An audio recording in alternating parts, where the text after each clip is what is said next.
Rise, minions, and welcome to unMadeGaming. We are here. We are back for our Patreon campaign. This is called The Rise. This is episode 25, The Calm Before the Storm. So, if you like what we do here and you want to support the channel, the best way to do that is, like these fine folks, over on our Patreon, which you can get in the link down below in the description. While you're down there, click on that link, join us in the Discord, be a part of the community, be a part of the conversation, and as always, in the bottom right-hand corner, you'll see the corruption bar. That bar serves two purposes. One is when that bar fills, I unleash horrible, unspeakable acts on the players and their characters, sometimes just one or the other. And two, every single dollar that goes into that bar goes back to this channel for all kinds of cool things like super cool art and overhead and hiring someone to do this job. Or at least other parts of the job better than I could. That being said, previously on The Rise, Corax found himself bound in chains before the Rakshasa Queen, having perished under the care of the King of Nod. She offered him a simple deal, his soul for the head of the king. Meanwhile, on Nod, Antares, Corax, and Seydlitz demanded the return of their companion, eventually striking a similar deal, Corax's mind and body for the head of the Empress. Both deals struck, their minds, bodies, and souls were transported back to Samora. After a night of discussions and hearty drinking, you have all retired to your various places of rest. And it is the following morning. Who among you is the first to awake? I'm going to say it's Antares because she did not go back to sleep. The dragon and the Empress are the same person. Seydlitz. You did not go back to sleep at all, so you're just walking off that hangover. Yep. All right, cool. So Antares, you are the first person to rise with the sun, as it were. What are you doing? I think eventually she would have found her way back to that rooftop she's been frequenting lately. She has watched the sun set a couple times. I don't think she's watched it rise. So she's gonna sit there and stew in her thoughts because the King of Nod said that he would be watching her. And the place where she thinks that he can watch her is in her dreams, or at least when she's asleep, like a freaking creep. So she is currently wary about going back to sleep. So that's why she's up here. Okay. Interesting. Well, then what I'm going to ask you is, while you're stewing in your thoughts, other than what you just said, what are your thoughts? Oh, what do I think? Oh yeah, what are you thinking about? What are you mulling? What are you stewing about? I think she's thinking a lot about how this could happen. The King of Nod referred to her as one of his brood. Does that mean she is a daughter of the King of Nod? Does it mean something else? Is she a slave of his? Is she property? She doesn't know what it means. So, and she's thinking about what Nulumbriel could have possibly known or could have possibly done. She's thinking about that needle of inquiry and how she has no memories up until that moment when she was standing in front of Nulumbriel in the White Tower.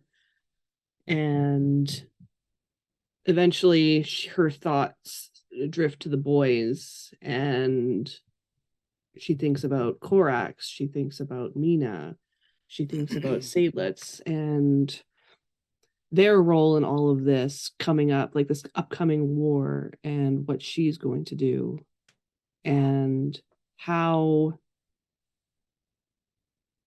she's going to be a better person.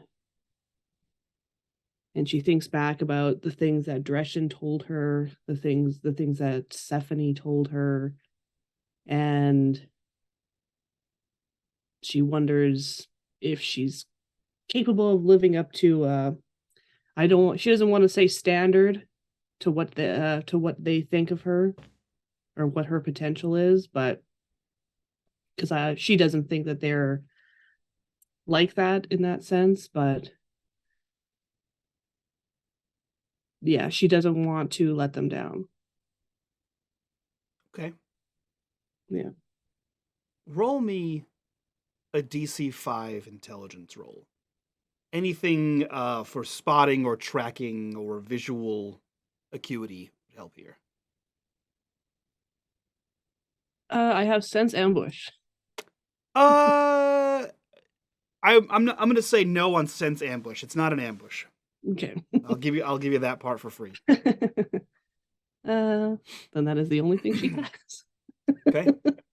Success. Okay. Take that. Let me make sure I'm scrolled down here. Cool. You stand atop this rooftop balcony, as it were. You have been coming here as of late, usually in the evenings to watch the sun set, a thing you've never seen before, and now you stand here watching the sun rise, a thing you've also never really seen before. Much like the sun itself, the city comes to life during these first opening rays. You see that these streets are not crowded like they usually are, but you see a hustle and bustle of carts, of people making their way to the market, people opening their stores. You see canopies being erected over what are open air markets. You see people begin to lay out their wares that they will be hawking as the people begin their day. Usually starts a few hours before everyone strolls out of bed, has their breakfast, and heads to whatever they're doing for the day. You see the city start to come to life. You've seen the mercantile districts of Corso. This is different. There is a almost like a lackluster joviality to it because it's so bright. This is everyone going about their humdrum day, but for you seeing it in the light, it takes on a different connotation than the drudgery of Corso. And out of the corner of your eye, you see something that sticks out, but only for the briefest of seconds. Where everyone is wearing the normal brighter dress of Samora or some sort of mercantile garb, you see someone dressed more akin to your group. They wear a hooded cloak. The hood is drawn over their head, which is a little sus, as Antares may say. And the cloak is pulled closed around their neck and chest, kind of flowing freely towards like the waist. And they were standing, and you see them like wisp around the corner of a building and out of your sight. Because you were like looking around, you didn't really see what direction they were looking in, whether it was at you or at the stands. But you do see they kind of stuck out, and then right as you noticed, they disappeared around the edge of a building. Yeah, she definitely takes note of that. Because she recently, technically yesterday, ran into an old friend of hers named Orion, who's also not really a cloaked figure, but definitely shadowed in personality. So she's gonna hop off from where she's sitting and hurry down the stairs to that spot where she thought where they disappeared around the corner. Outstanding. You do so. You quickly run. Are you dressed, Ares, at this moment? Yeah, she's still being her yesterday's clothing. Yeah. Okay. I wouldn't say she's wearing a dress per se, but it's like that really nice a pant with like not and then like a flowing like cloak type of thing. Okay. It's not necessarily a dress. Sure. So you sweep down the stairs, moving quickly in the direction you saw this person. You get to the corner of the building on the intersection that they were at, and you see nothing there. As you turn to like look down the street, again you see on the opposite corner, maybe 20 feet from you, the turns around another corner. A different corner? A different corner. Turns from the Hmm. street where you're on around a corner to what looks like an alley between two buildings. Oh, okay. So it's like they moved down the street where Yep. I'm at the Yeah, corner, and then they took a okay, right, you ran to that corner, and as you looked around, they took another right. okay, okay. Now she's gonna uh quickly step across the street and do that little half jog and try and catch up to them. Okay. You get to the edge of this alleyway, and it is just that. You see this cuts maybe 3 feet wide between two buildings. You can see that it exits out onto the street perpendicular to the rooftop that you were staying on. So it's just an adjoining alleyway. But you see nothing. Roll me a difficulty 5 intelligence. Now can I sense ambush? Yes. Oh, fuck. Oop, sorry. I'm not adding effort. I'm adding an asset. Nope. You succeeded. Did I? Yeah. Oh, success. I'm sorry. Yeah, yes. You stop short right before you like run into that alleyway. You skid to a halt and stop short. Something is wrong here. Just specifically here.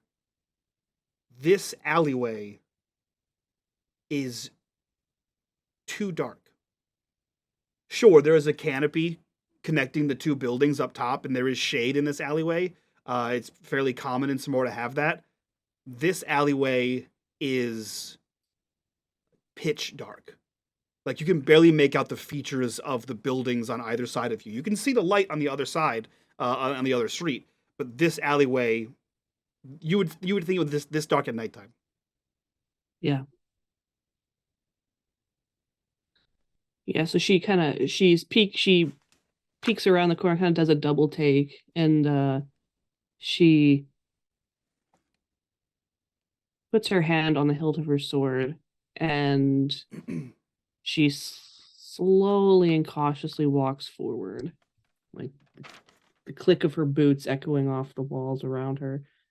And Cool. she has one hand, and then she will have two hands on it. Cool. Actually, sorry, just the one. And she's gonna walk very cautiously forward, and she's gonna be looking and listening.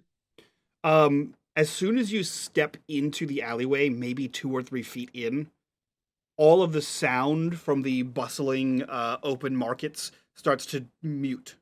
It's almost like you have like cotton in your ears, right? It's you can still hear it. It's just no pun intended, but does this sound familiar? No. Okay. Unless you're making a reference that I don't remember. No, I'm not. But This does not sound familiar to you. Everything sounds a little muted. And as you walk in, it feels like the darkness of this alleyway is like almost like claustrophobic, right? It's almost like it's closing in around you, like an Indiana Jones room kind of thing. And like this isn't an MO of one of my siblings, is it? That's what I mean when I mean familiar. Funny you should ask. Shit. You feel like the shadows are closing in on you because they are. You can see the other side of the alleyway and what was a 3-foot by 15, 20-foot strip of this building, the light coming through on the other side, it begins to almost iris kind of closed, right? Where you get that vignette where it's kind of rounded at the corners, and as you move closer, it starts to close in on you, and you can feel everything sort of get tighter. And as do you break into a sprint? What do you do in this moment? You see the alleyway closing in on you. Do I, other than what I'm seeing, am I feeling any kind of pressure? Am I feeling any nothing is touching you. You don't feel anything, just other than like your vision is going black, essentially. Okay. Like it's like someone is slowly covering your eyes. Yeah, she's not She keeps going, and then I think she's gonna stop, and she's taken like a ready stance. She's not gonna draw her blade yet, but now her second hand's gonna go to the blade, and she's gonna say, "All right, enough shadow puppets. Come on out." You say that, and the last glimmer of light on either side of you disappears, and you are plunged into shadow. And you hear, as if right behind you, over a shoulder, "Really? I just had to make sure it was actually you. I'll She's be gonna damned." spin around and draw her sword. You see Rastaban standing right beside you, hands like folded behind his back, and he's sort of like leaning, like his legs are straight, and he's sort of leaning at an angle, so he's like half bent over towards you as he was whispering in your ear. He straightens up. "Mother said we'd find you here. I almost wanted to call her bluff." She stares at him with the gape.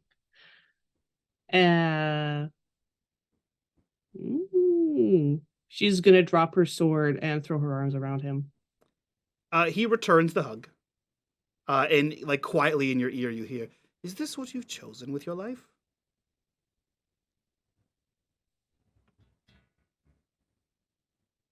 He's some kind She's of vagabond now?"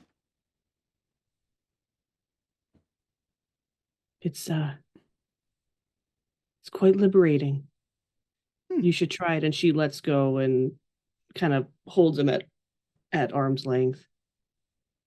He What are you doing here? he reaches his hand over, like very like like very blasé, right? He reaches his hand over, and you see that your sword that you dropped um, begins to like rise up as if like being pushed up to him, and you can barely make out because everything's black, right? You barely make out that the shadows are moving the sword to his hand, and he picks up the sword, not by the pommel, but he picks it up like by the blade, the back of the blade right before the pommel, and he sort of just hands it to you. She takes it. He says, "I'm just here to check up on family."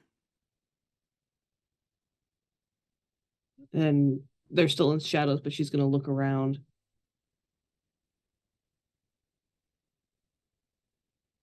She's not here. Not yet. This isn't a trap. What do you want? I just wanted to see what you're doing. And if you'd make things easy for us and just come home. I am not coming home. Honestly, Antares, Mother has promised not to feed you to the tigers. You will be punished. But you'll be safe at home. And you'll have us. I think I'm safer here. She said you'd say that. She said a lot of things, Rastaban. Come with me. Oh, you know I can't do that. It might not seem that way. I didn't think so. But she gestures to her outfit. Come on. You and me, let's go. I'm in her book, Antares. What? Look. And he puts his hands up, and he begins to rise into the air. And you can see he's not like flying, but you can see like tendrils of shadow are picking him up. I'm in the book.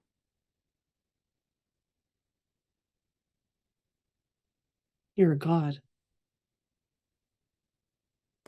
That's what she says. Did she tell you that I'm one too? She did. That's why she wants you back so badly.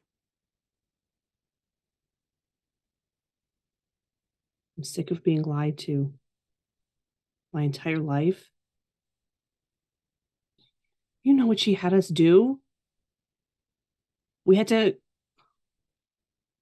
murder people just like us, all the while she was telling us that they're the enemy when we're just like them. The old gods were capricious,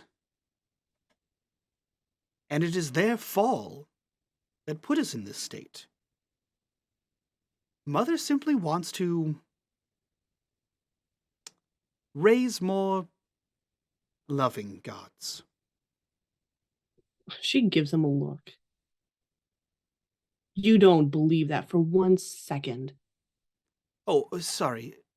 Gods that specifically love her and follow her and do as she commands. For the good of the Afterworld. More or less.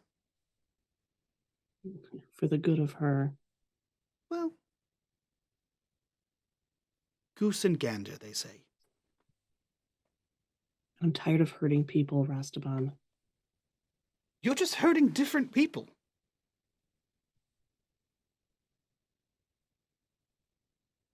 See how easily you drew a sword? It just changed who you were hurting.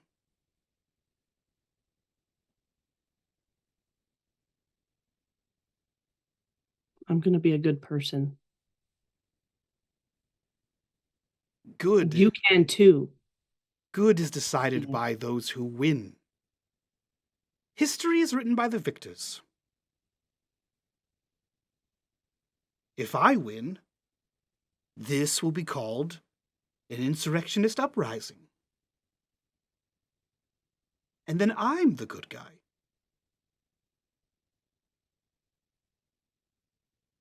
She shakes her head. And if you have convinced yourself differently, then you're simply lying to yourself. It's all a matter of perspective, little sister.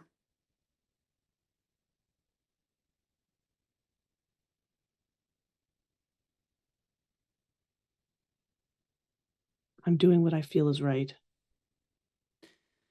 I knew you'd say that. I'm not living under the thumb of Nilumriel anymore.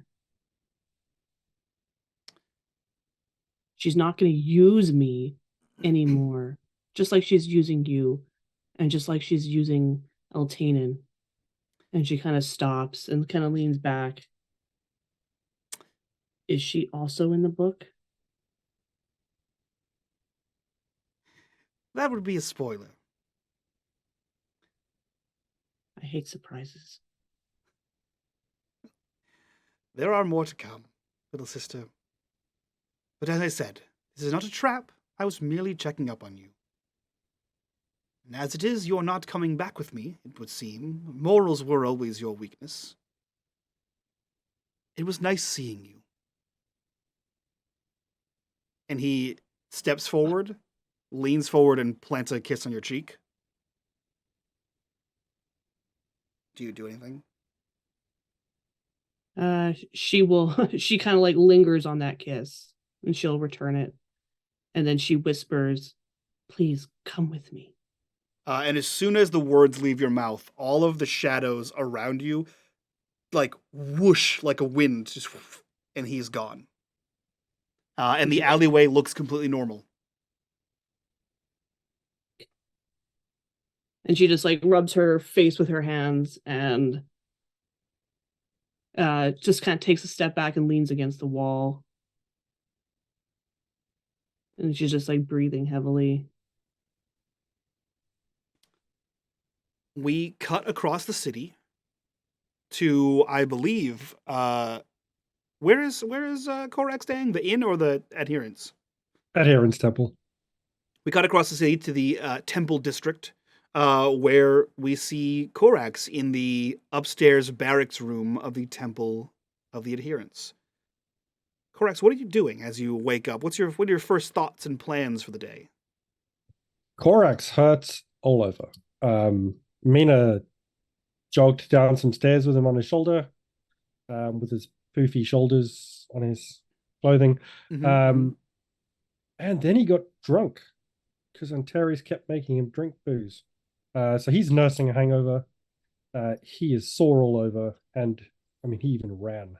It's not a good time for him. When he eventually wakes, is there a way to tell time? I haven't thought about. I'm sure like sundials are a thing in some capacity. I always think when it's like low technology level, my brain goes back to the Disney movie Hercules, and he pulls out a watch, and the watch is a sundial. But I imagine there are sundials and things of that nature in and around the towns and temples and shit like that for prayer times. So yeah, Not like a clock in a room. Or right? like Yeah, that. yeah, yeah. Okay. I imagine then the light coming through the window sort of gives him an indication that it's later than he would like. He gets himself ready to start a day. Okay. Later than planned. Okay.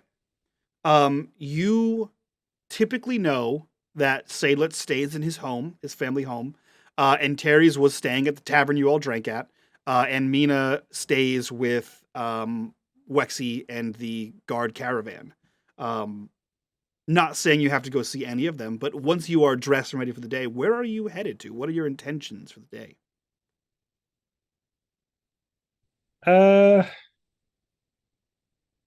Corax would probably like to go to the library. Okay. It seems like a lifetime ago since he was last there. And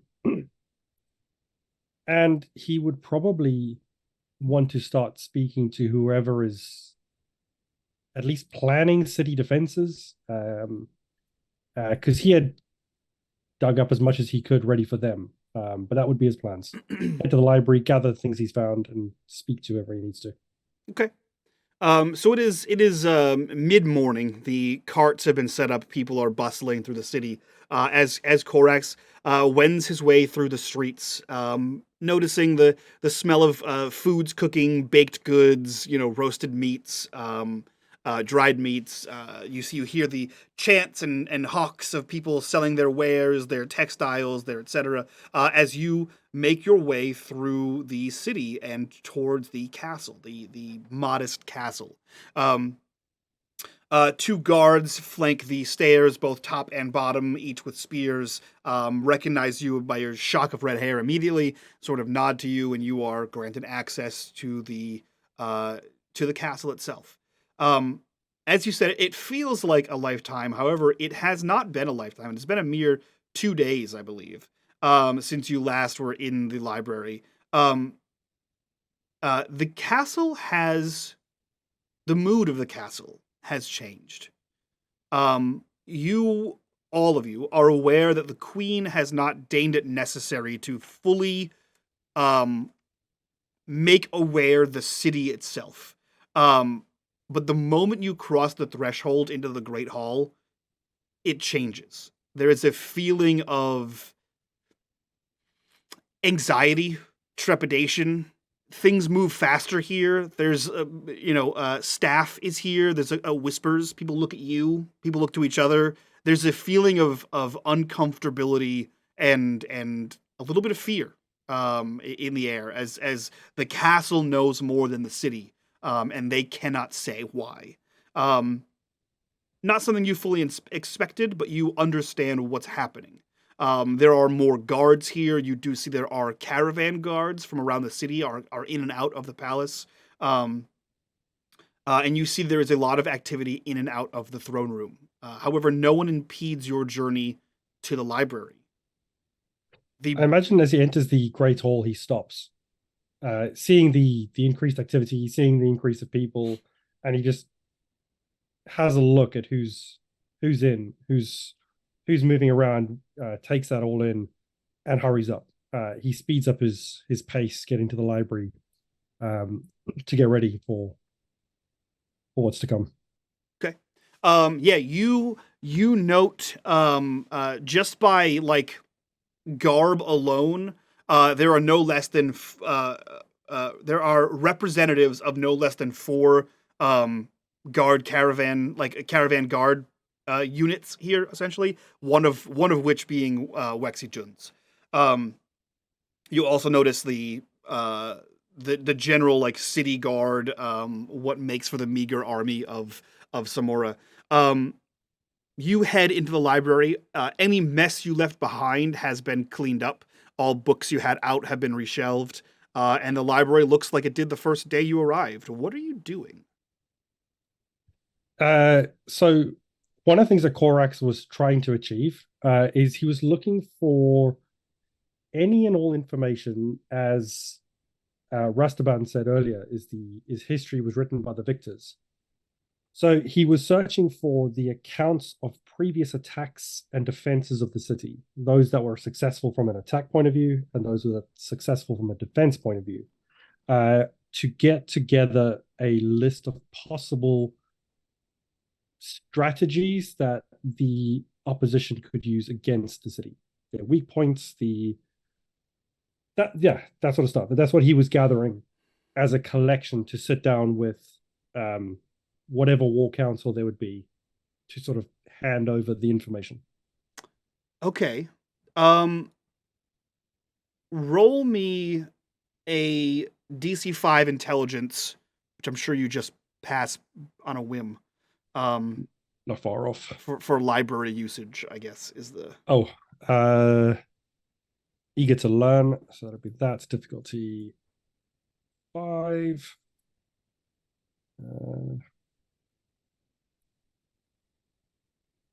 One effort.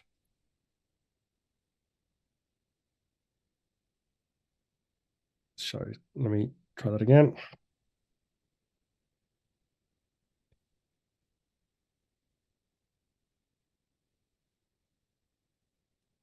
I've rolled it as a 4 because of the divine shifts. It's 3. It doesn't give you the option to add 3 assets. Okay. But that is a nat 20. That is in fact a nat 20. That's the first one we've seen in a hot minute. It is. Okay. Interesting. Okay. Easy enough to find. There have been 2 recent events of note, both well documented here in Samora. One of them is the most recent, a coup that deposed the deposed King Jaseth. That gives you some pause, right? There's plenty of information about how the coup happened. Not all of it is relevant to staging a war, right? Because the coup happened from within the walls. What gives you pause is Jaseth was king for a while. Granted, he was mostly king in title because he was kind of almost a puppet to Nelemriel. But he knows the city.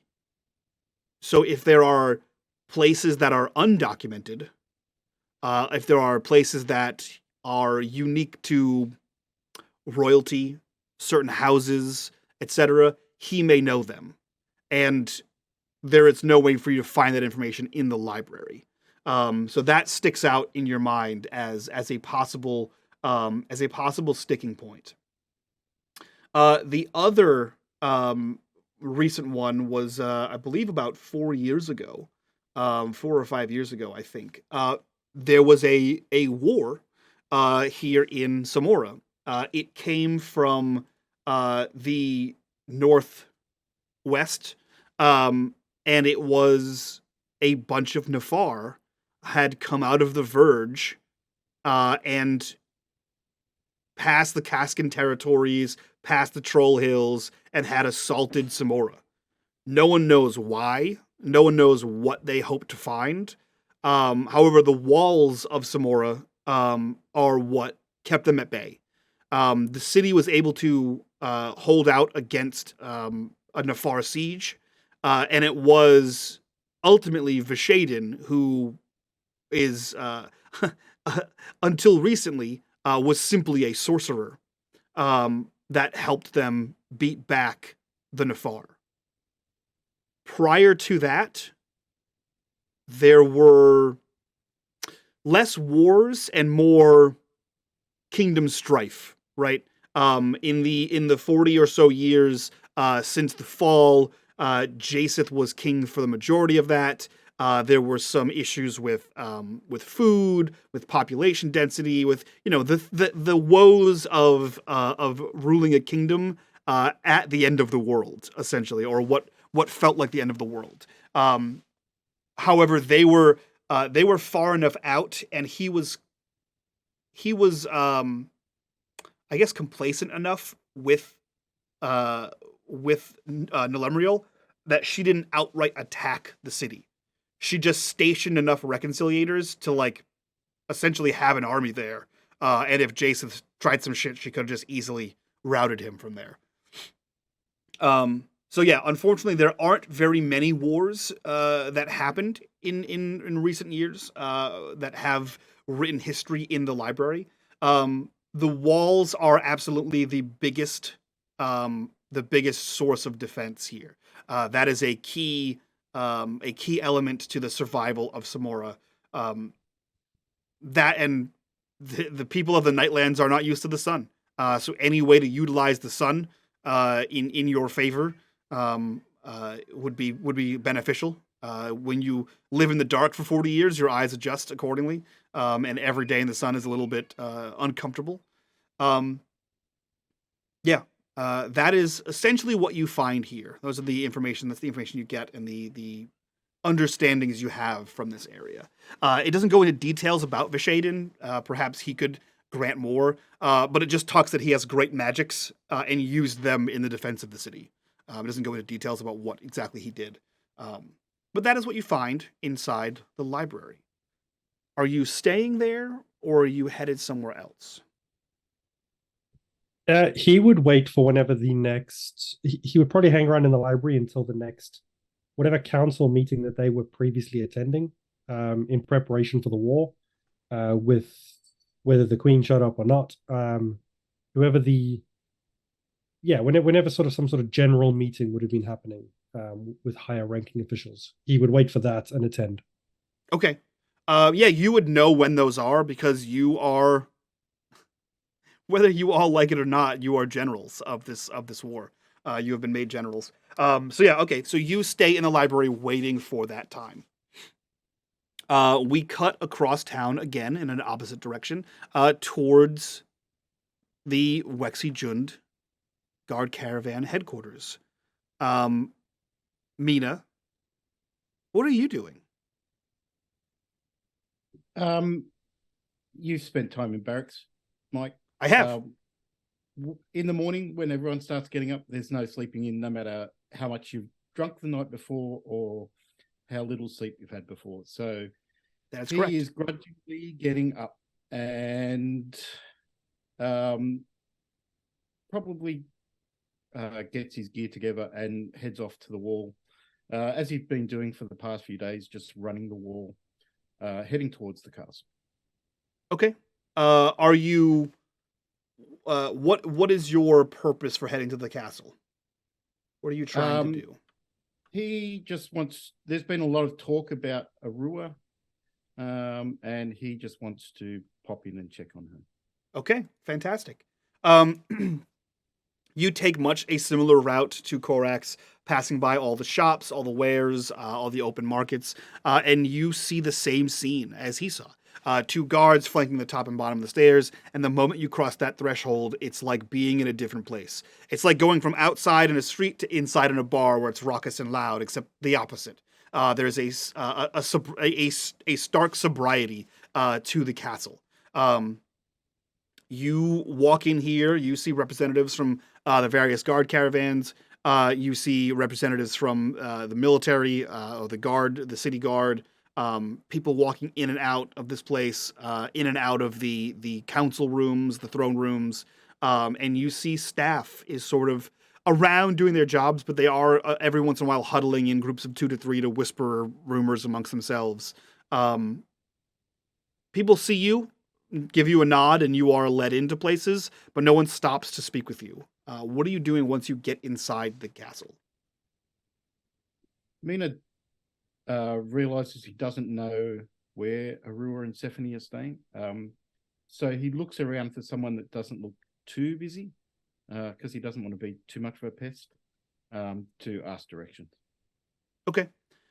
Yeah, you see someone, a butler, or some sort of cleaning staff, is polishing an ornate set of Selene armor, and he stops and says, "Oh,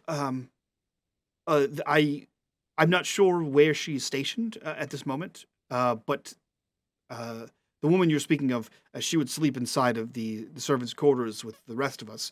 There, down that hallway, you'll take a left, and on either side of that hall are the rooms, the group rooms for us. I'm not sure where the girl is. You're looking for like a little girl, right?" And he puts his hands about 3 or 4 feet high. Oh, no. She's a baby. Maybe a couple of months old. Arua. I'm sorry, you asked for Stephanie, right? Yeah, Stephanie is her mum. Right. Arua is her baby. The little girl. Yeah, little girl. Yeah. I'm not sure where she is now. I would assume she would probably be attending classes. Classes have been arranged for the children of the castle. I would imagine she would be in the upper floors of the library, in one of the rooms up there. I'm glad I'm not royalty. They start them early. Thanks. I guess I'll track her down in class. And Best of luck. Heads off in the direction of baby classes. Okay. You're vaguely familiar with the library. You walk in there, and as he is wont to do, Korax has several books out, various floating pages moving amongst themselves. And you see the library is largely like cylindrical.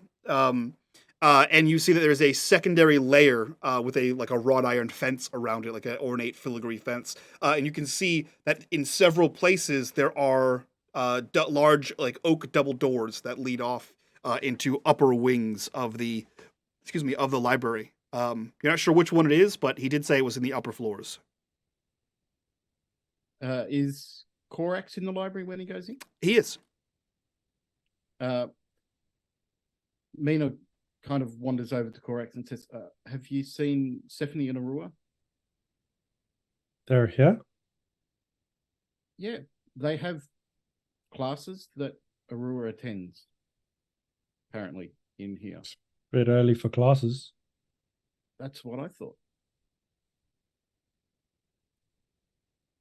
Unless they're like rolling over classes. And maybe they teach them early.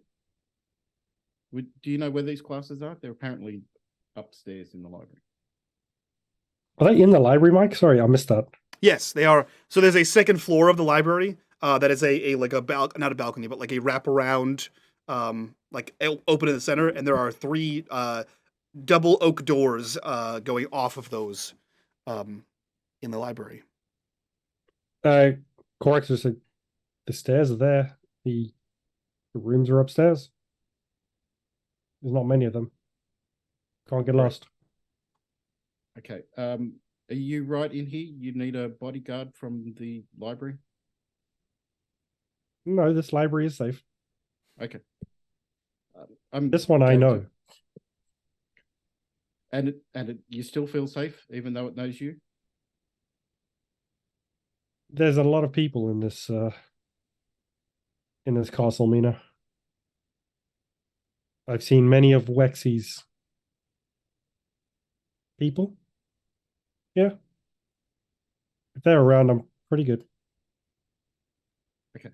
Well, as long as they don't come and mess up my books. Yeah, if I'm in earshot, if you start to feel a bit scared, if there's a particular book that, looks menacing, just give me a holler.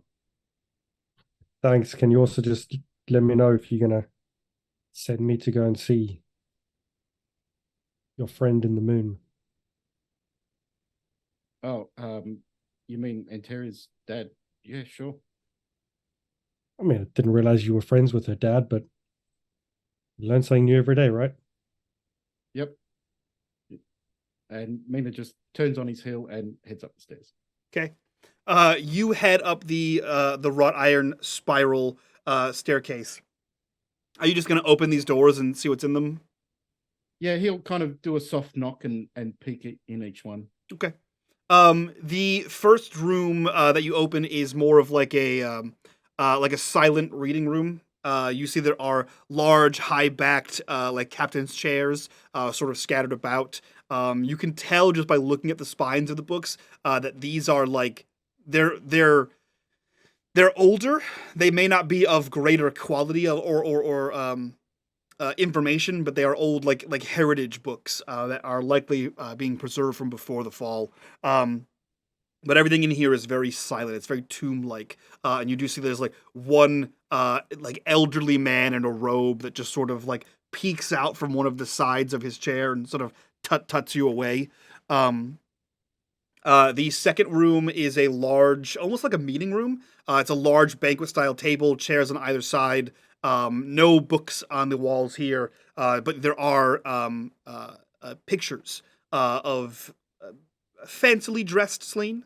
You assume it might be Etaine's family. And the third room you open up is not quite a raucous of noise, but there is definitely like classroom chatter.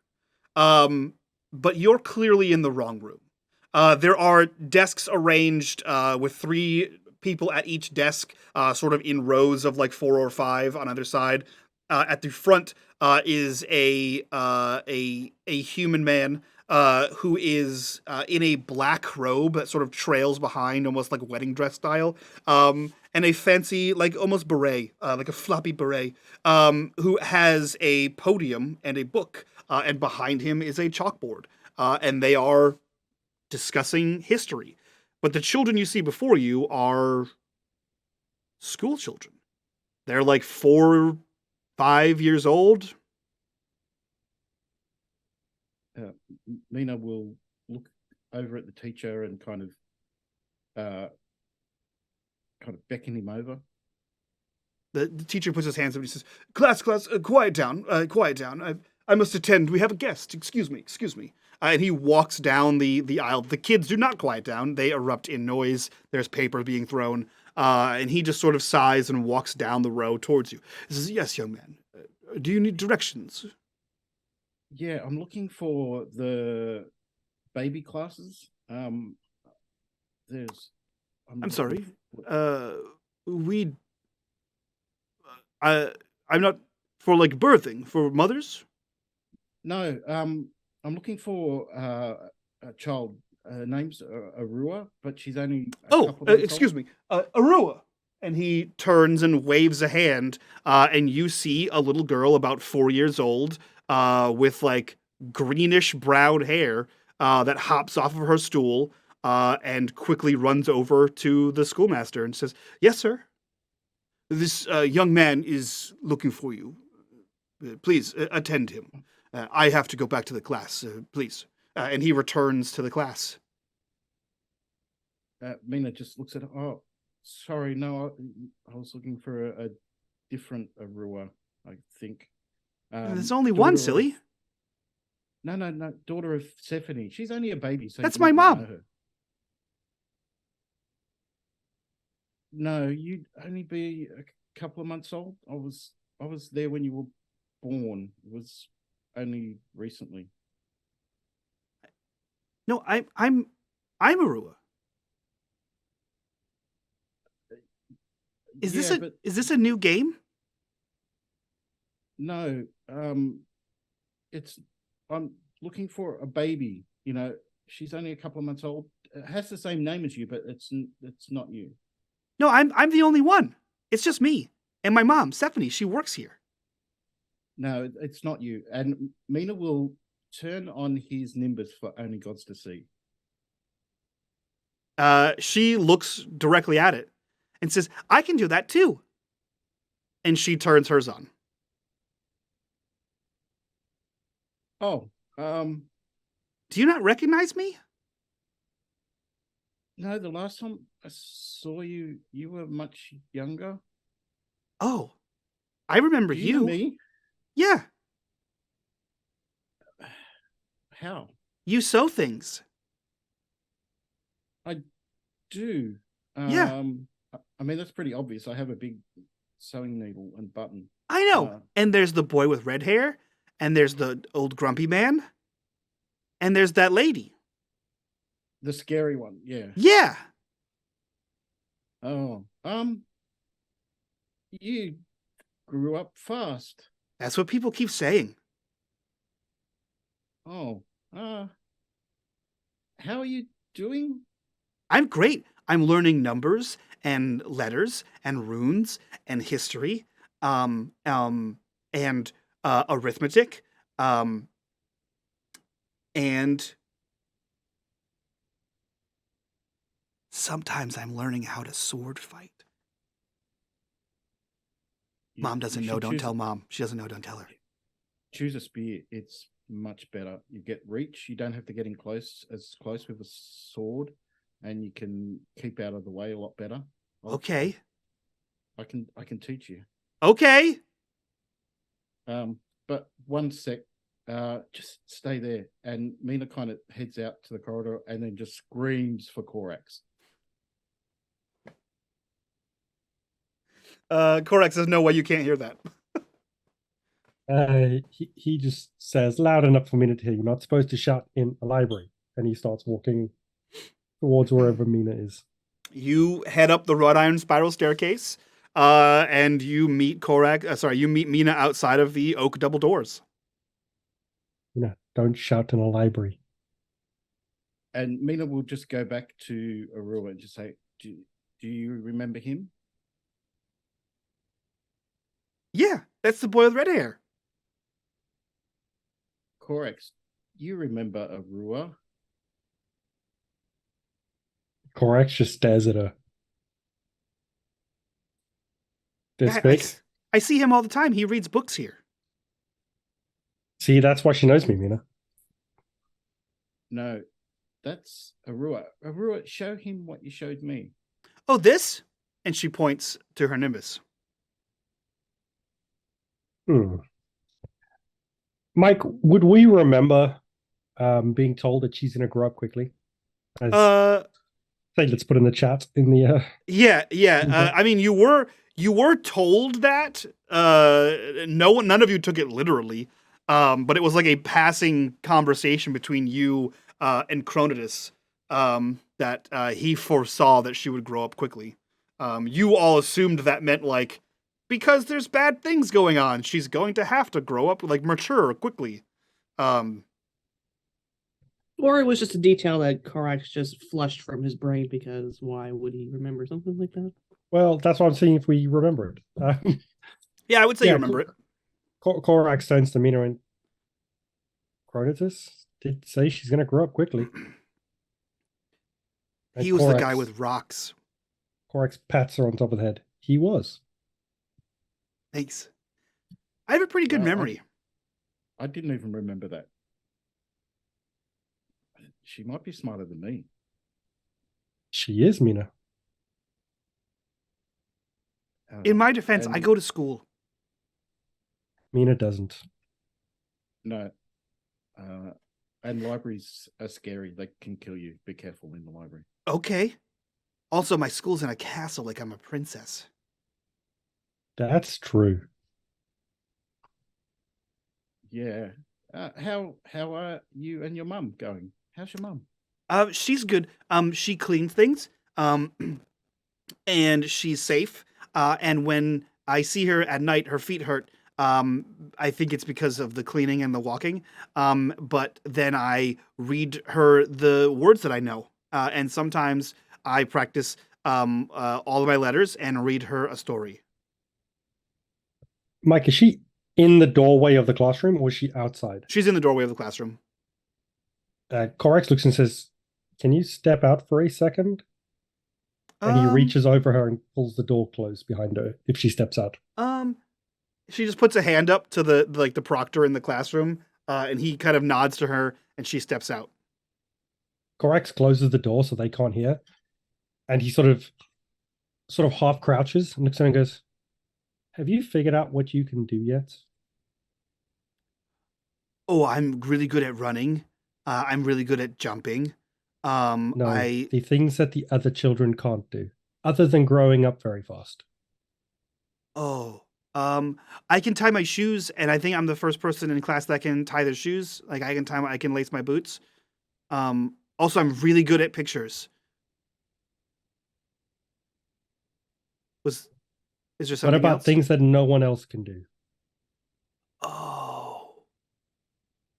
Like I can do this, and Corax leans over and he puts his hand out to bring one of the books to him.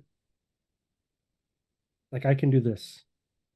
Is there weird things that you can do that you figured out yet? And he sort of leans. You mean like magic? Yes. Yeah. Watch, I can do this. And she puts her hands out, and starts like toddler running in place, like stamping her feet. And it looks ridiculous, and it looks silly, and nothing's happening until you realize that the carpet is grass. Corax looks down at it and goes, "Very good. Don't show everyone that, but keep practicing that sort of thing." Okay. That's I already more important showed than your everyone. school.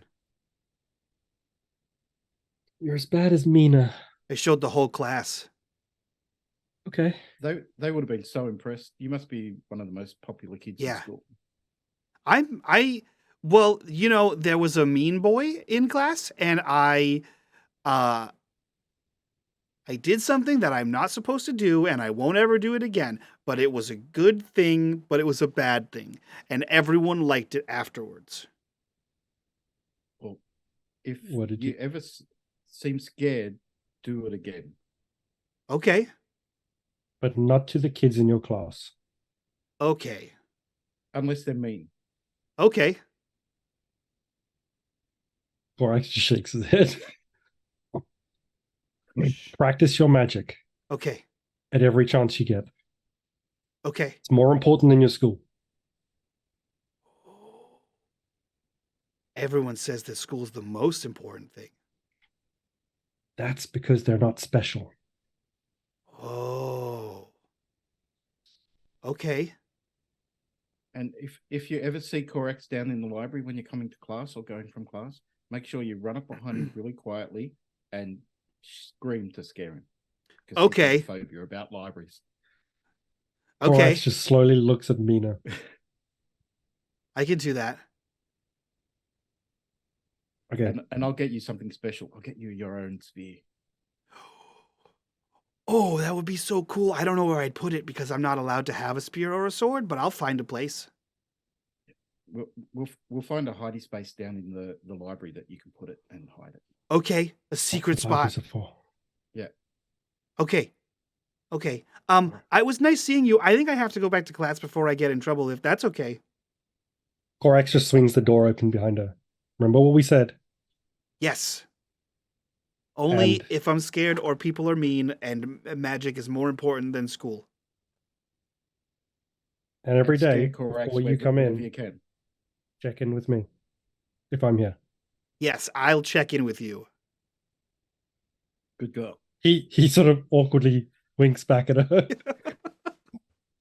She hasn't quite gotten that part down yet. She waves to both of you and runs back into school, and you see her hop into her chair, and the door kind of closes behind her, leaving you two guys alone in front of that door. We're going to have to watch her, Mina. Closer than we have. Yeah, I think that was interesting, unexpected. At least she's growing up good. Yes, and she's old enough now that I can teach her to fight. Good luck with that. Well, I'm sure I'll have a better chance of teaching her than teaching you. Yes. But if That's her true. powers are to do with nature, which makes sense, daughter of spring. Okay. I need to find more information for her. I need to try and help her harness her magic. Well, maybe find history on the last god of spring. Any? I mean, she's better at getting her shit together than you guys. And Korak starts turning ready to head back down. We cut from this scene to the housing district, where we see a familiar house, the house of Seydlitz and his family. Camera sort of moves in through a window. It is still mid-morning. The kids are running around the house like animals. They've eaten breakfast. Your sister is cleaning up their mess. Your brother-in-law is dressed and ready. Has an attaché case of new contracts and possible routes. And he gives her a smooch on the cheek, and he begins to head out the door towards his caravan building, essentially. And your mother sits sipping some sort of tea, has not gone to open her shop yet. So we see Seydlitz, your sister, your mother, and the two kids running around like animals. Seydlitz, what are you doing? Seydlitz is sitting at the breakfast table with a mug of coffee, and he's probably asking for Hernan where he's actually headed. Oh, I'm just headed into the office. With the information you've given me, I don't feel safe doing any routes in towards the Nightlands. I was thinking about going to one of the holdfasts on this side. Oh, geez, Fernand. They don't know you're connected to me, and I don't think they know they are connected to our group. I think you're fine. You're just being an overly nervous wreck.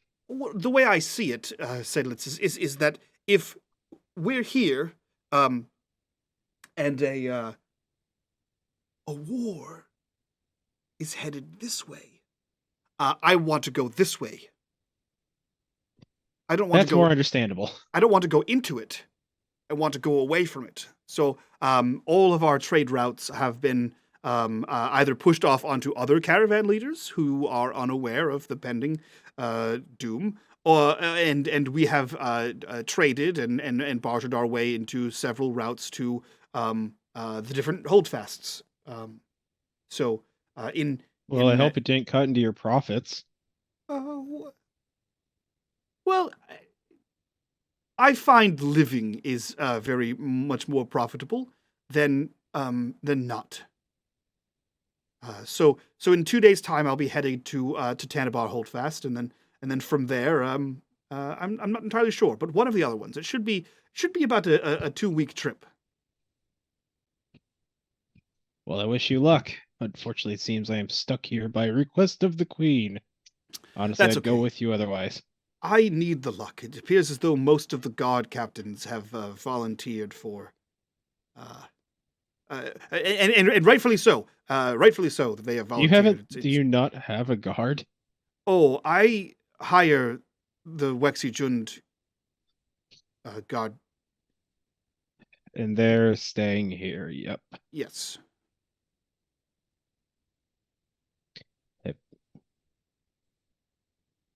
Are they all staying? That's the impression that I got. Have you asked her? Well, no. Well, she seemed quite busy, so I didn't think. Go ask her. Okay. Well, then I'll head. She's a more reasonable person than Mina. Oh, right, the young man. Okay, I'll head there now, and I will let her know that you suggested I see her, and perhaps just one guard is enough. He's like, she might send some of the newer ones with you, the ones that aren't up to, and maybe a veteran or two, because the whole fests aren't all that dangerous. Right. Good idea. Love you all. And he sort of awkwardly waves and scoots out of the door, leaving you and your mother and sister with a long of the tea that your mother is drinking at the table. That brother-in-law of mine. He's a good enough man, Seydlitz. I know, and I worry for him. The fact he was even considering going out without a guard, though. He is smart in his own way. Numbers, contracts. He provides for your sister.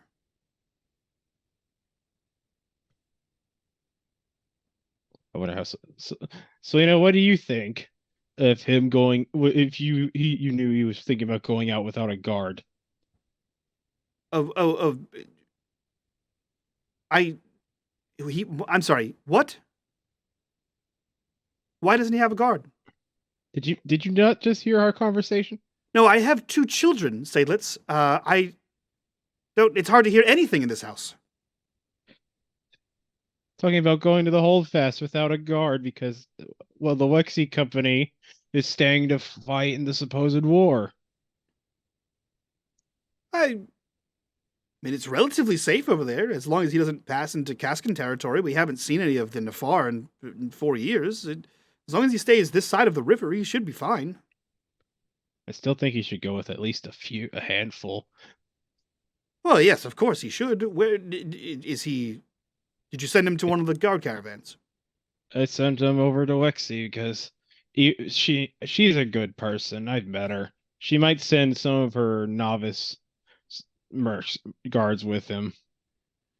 Well, even if he can't get one of the professionals, I'm sure we could hire somebody. There's always people looking for work around here. How much of those people might end up stabbing you in the back? I'm sorry, what was that? Nothing. Okay. Would you please just get pants on? I can't talk right now, Seydlitz. I have to. What's in your hair? And she runs off to go deal with the children. Like one under the armpit is being scooped up the stairs, and the other is having a tantrum. This is my life now. This is the most accurate role playing ever. Your mother sits there, leg crossed over the other, just sort of sipping tea, and looking at you across the cup. She says, "So, what will you be doing today?"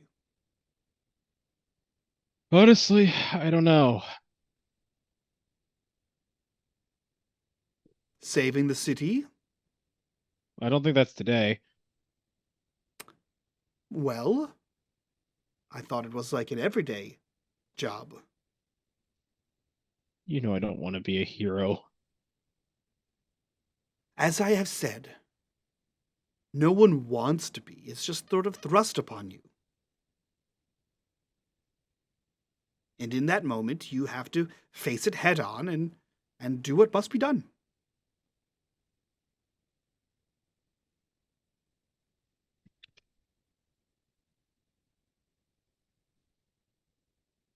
And Do for you need you, help opening the shop? she leans over and sort of like cups your cheek, like you're a child.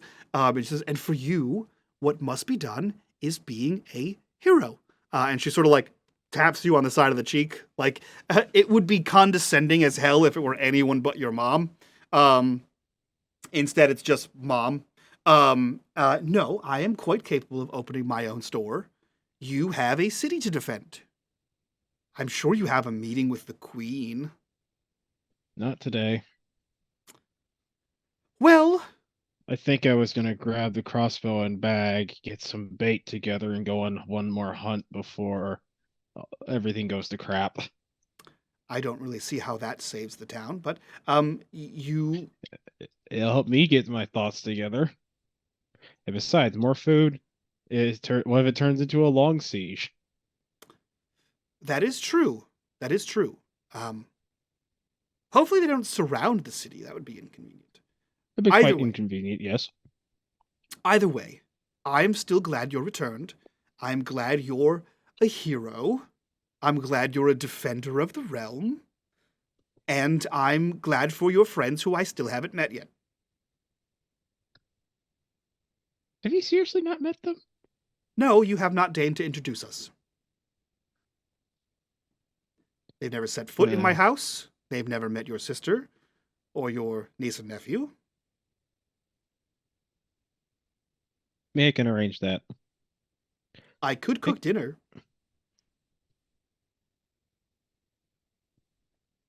How would I drag them here? It's like, oh yeah, my mother offered to cook dinner for us tonight, and a home cooked meal for once. Yes, you say that. You know what? I'll try it. All right. The shop can stay closed today. I'll go shopping. You invite your little friends over, and I will cook a meal. And she stands up, places her teacup on the tea cozy, and smooches you on the forehead, and says, do you have a preference? It's okay. I'll make Surprise a specialty. me. Specialty it is. And she gets to the door, and she sort of shouts back up the stairs, I'm going shopping! If you need anything, you have 10 seconds! Goodbye! And she leaves the house. That was 5 seconds. You see, well... You hear let's mutter that under his breath as she closed the door. And she is gone in a whirlwind of potential dinner guests, leaving you alone in the house. You hear thumps and shouts, and a "God damn it!" From the upstairs. Luke, you're 14 years old. Act your age. I'm doing it. And you hear a carousel of noise, just a bunch of like bangs, and some sort of music goes off, and some shouts and a thump. You are alone with this noise here in the house. What are you doing? Downs his coffee and is like, well, I guess I have some convincing to do. And walks. I'm going to the library. All right. Your sister later. screams down. You exit, and you begin heading toward the library. We will cut again towards the center of town, the center of the merchant district, and Terry's. What are you doing? You've had a bit of a morning so far. Yeah. That really shook her for a loop. Honestly, when she spun around, when she heard that voice, she thought it was the King of Nod, actually. And she was not expecting it to see her brother here. Or her brother, I'll say. Even if you're adopted, he's still your brother. Stepbrother. And I think she sits in that alley probably for a long time. And she gets up and she's kind of wandering around in like a daze now, I think. Like that soft cherries, as Necro mentioned in chat, it's kind of gone, and now she's pulled her hood up and she's looking around a lot more,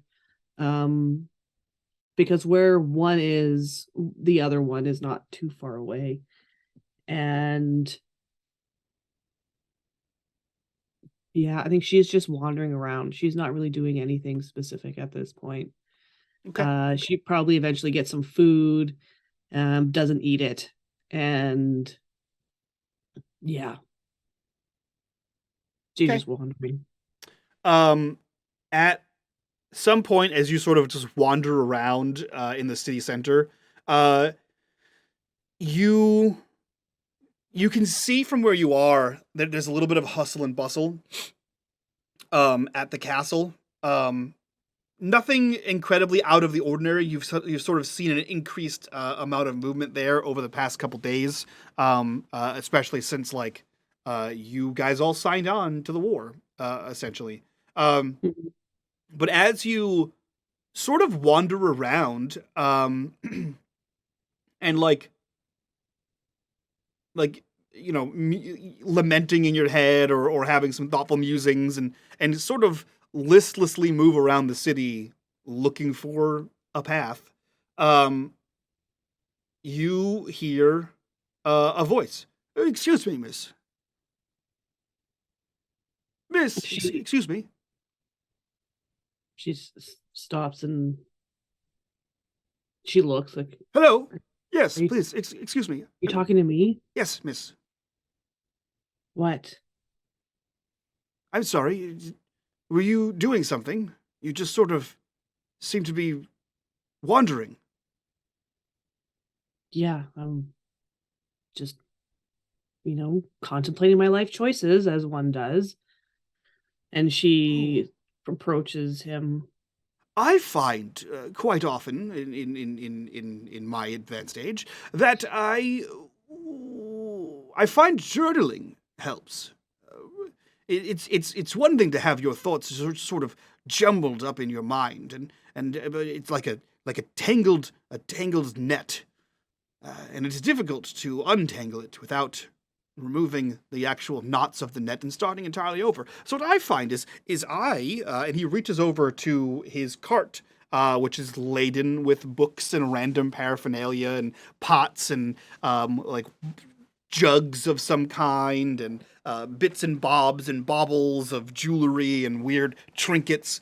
I find that it makes things easier to process if I remove the thoughts from my head and in fact write them down in a journal.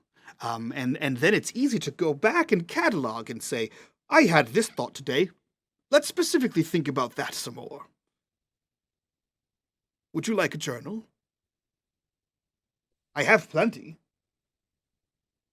I already think about the thoughts in my head. Why do I need to write them down and then look at them and then think of them again? Well, if you get them out of your head, it's far easier to think about. I don't think right now, you seem like you have too many thoughts in your head.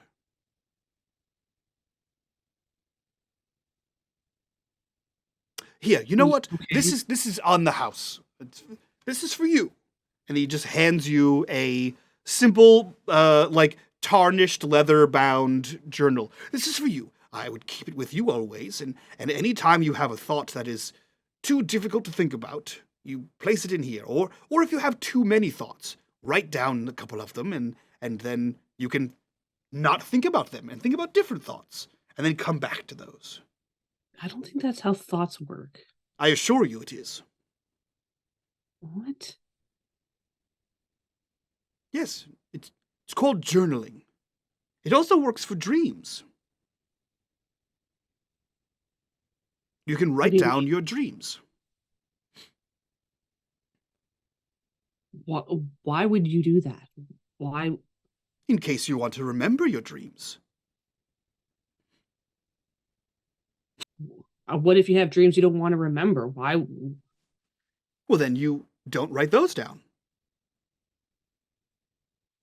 And she kind of like looks down at the book, and she has this fleeting thought in her mind that she doesn't have any dreams she would want to remember. People say that even the most fleeting of dream has some sort of hidden meaning. It's a thought you haven't quite processed yet, hence the journal, or it is a desire you have not admitted to yourself, or a lost love, or a truth you've hidden from yourself and the world, or just other things, anything. And it helps to look back on them. What do you mean, a truth that you've hidden from yourself? I don't know. It could be anything. A repressed memory, a lost love, something that you wouldn't admit to a friend or family, but you still harbor deep down in your heart of hearts.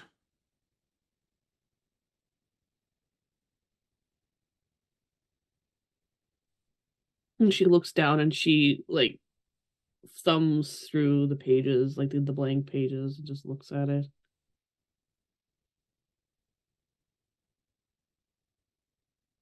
Why are you giving this to me? You seem like you need it.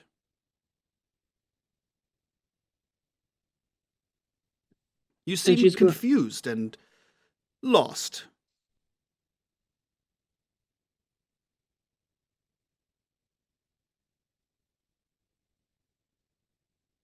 And she just kind of shrugs. I don't see how. I don't see how this would help me feel less confused and lost. Well, of course you can't. You haven't done it. People pick up a sword and swing it about. They don't think that they're going to be a swordsman. You have to train. You have to do it. You have to practice. Of course, if you look at a blank page now, it may not seem like it will help you in the long run unless you do it. See where it takes you. Everyone's path is different.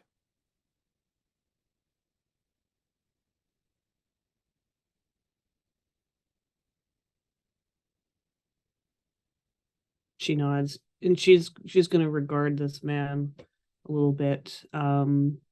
Does his card have like a name on it or anything like that? Nope. It is it looks like a pulled wagon, you could put like a horse on it or whatever. It is tipped at an angle to like show off the things that are in it. And there are 4 posts and like a little what do you call those? Like the tenets, like a baseball tenet along there of different colors that are like propped up. No name on it.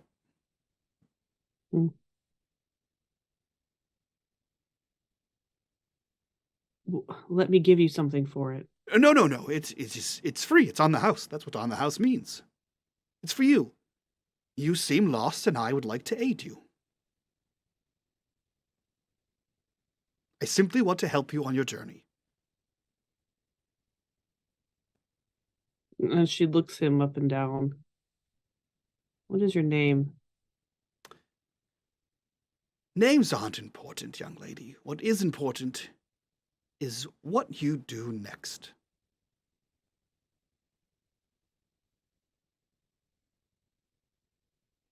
What will you do next?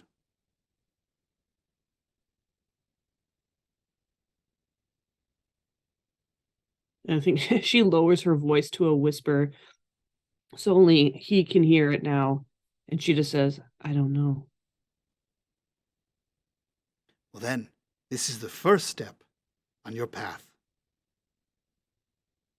And I wish you the best of luck. And you see him like dip down underneath like the bar that would be strapped to an animal and like pop back up and grab onto the handles and say, well, these wares won't peddle themselves, young lady. Have a wonderful day. And he bumps something with his elbow and the cart that was at an angle goes and crashes back down and he starts to and push this cart forward. She just watches him go. Yep, after a few like feet, it starts to like roll on its own, and he begins to just sort of push this cart through the city, down the mercantile district. And she looks down at the book. Journal my thoughts, huh? God. And she's gonna tuck it under her arm and then keep walking. Okay. You walk a few more feet through the city, and you hear a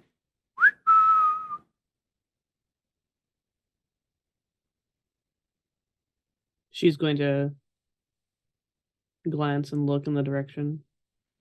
You look in the direction. There is a shrouded, like a hooded figure walking towards you from that direction. And they look like they're walking like directly at you, like almost on a collision course with you. Another hooded figure? Mm-hmm. Roughly It's 6 not foot tall, wider than the last one you saw. Okay.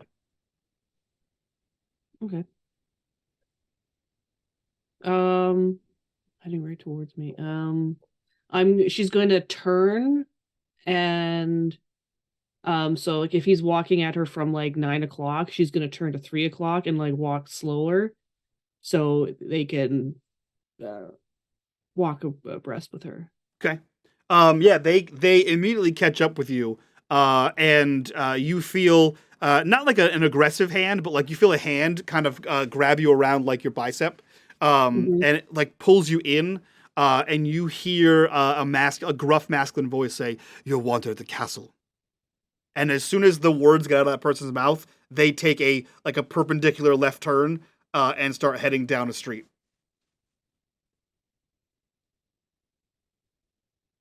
Yeah, she won't glance after them, and she will sigh and head that way. Okay. You make your way through the city streets towards the castle. And as you get there, again, you see the same sort of scene, lots of hustle and bustle. This time, however, you see that Seydlitz, Mina, and Korax have all been gathered in the grand hall of said castle. You see that Wexy is there as well.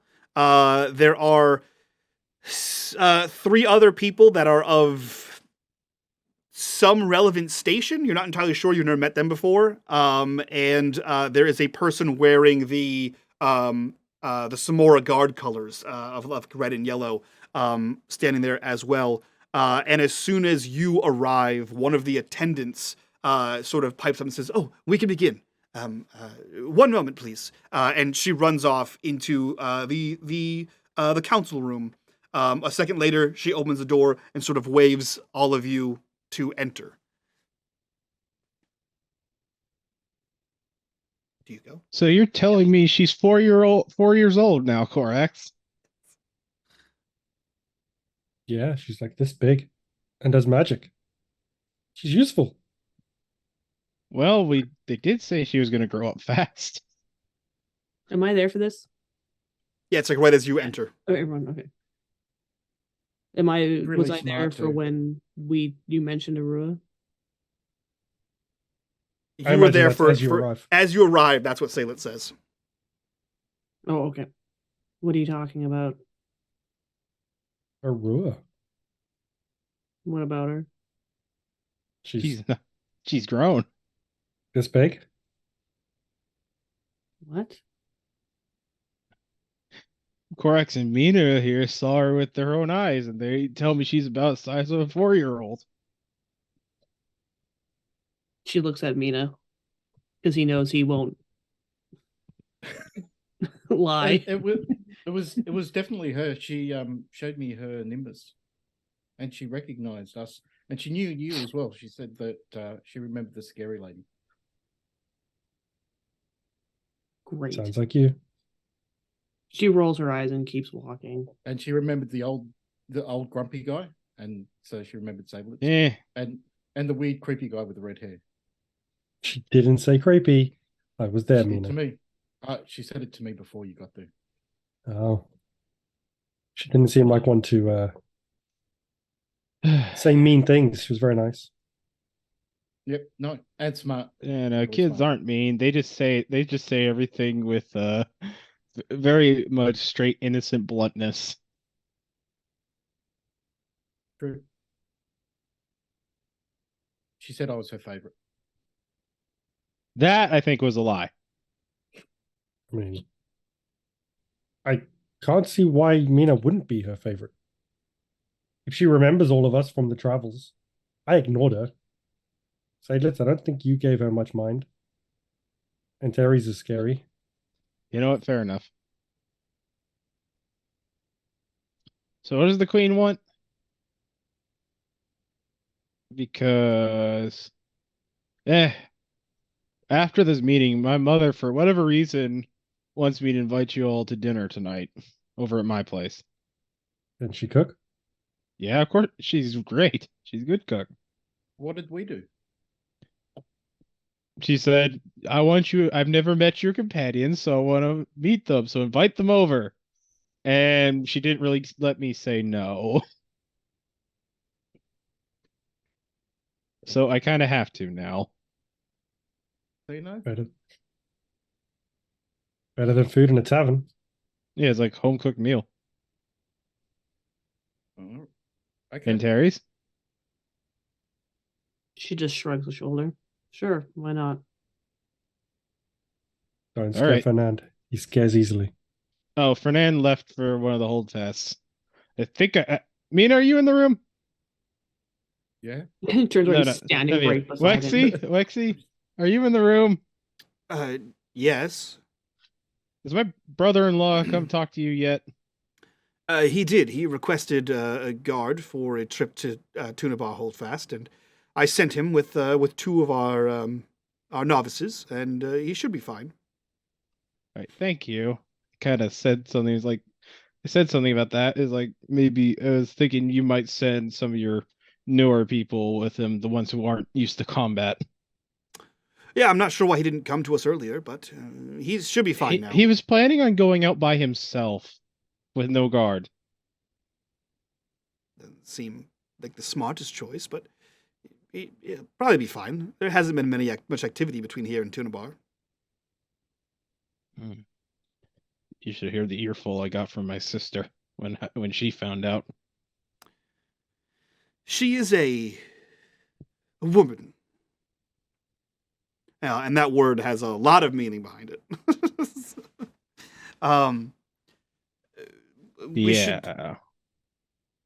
We should. The Queen requested us. Indeed. And Darius is already walking.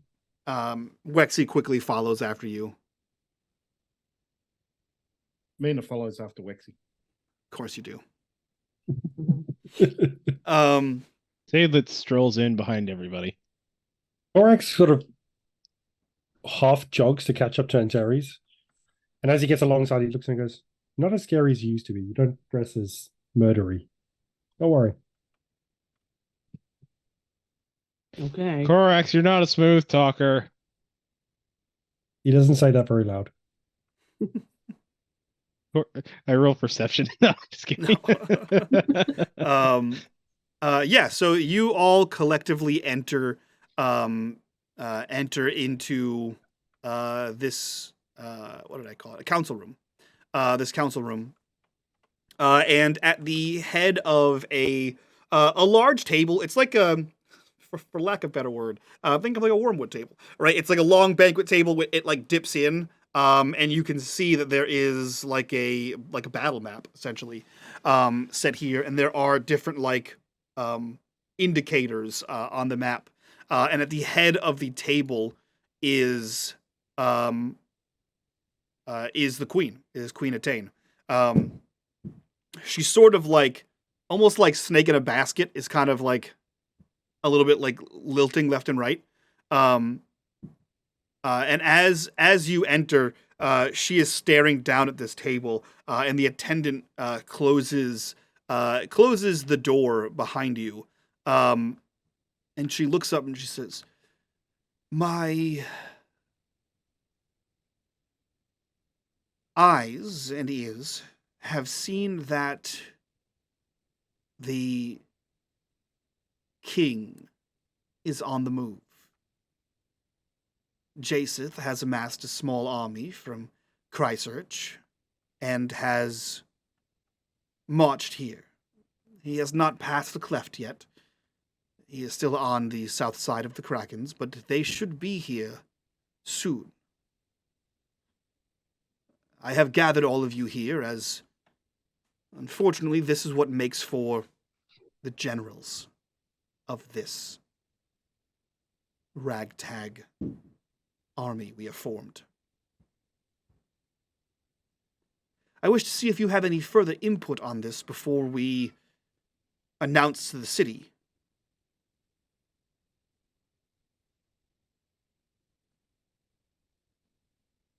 Korax looks around, and because no one else speaks, he takes 2 steps forward.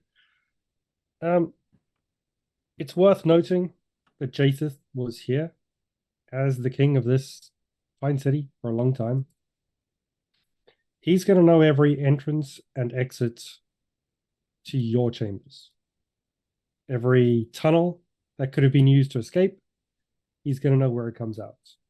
He's going to know how to get into them. And if you know of those paths, it would be a good idea to potentially seal them, or at least protect them from him. Noted. He digs into one of his pockets and pulls out another book, one of the previous wars, and he looks through it and he says, "In the previous wars, the walls were everything. They need to be checked at all times." So he looks across to all the other generals.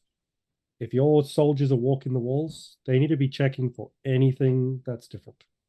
If the wall looks a different color, if it looks wet, if it looks damaged, that needs to be reported immediately. And he looks across and says, "Is Vashade in there?" He is not. Korax just looks through the crowd and looks to the queen. "Your future god of the city should probably be involved soon, if the war is coming. Or at least made aware." We will be making the announcement tonight. Both of the pending eventuality and the fact that we have a new patron deity. There is one other thing you should probably do before you make that announcement. You have a lot of reconciliators within the city walls. They should be dispatched before you make this announcement. Have you ever attempted to dispatch a reconciliator? I've been involved while one was dispatched, yes. Well, then you know how Garrett difficult cuts it her can eyes be. at him. Then you know how difficult it can be. I didn't find it difficult at all, You didn't do anything. which is why it wasn't difficult for me. But regardless, you can't have enemies inside of your walls. If you announce to the city that a war is coming and you have enemies already within your walls, that's not good. Maybe a elite group of someone's stabby people can slowly remove them one by one quietly before you make the announcement. With enough people, you should be able to remove them one at a time. But if they attack together, you're screwed. He's not wrong. I understand. Our capacity against the reconciliators is limited. However,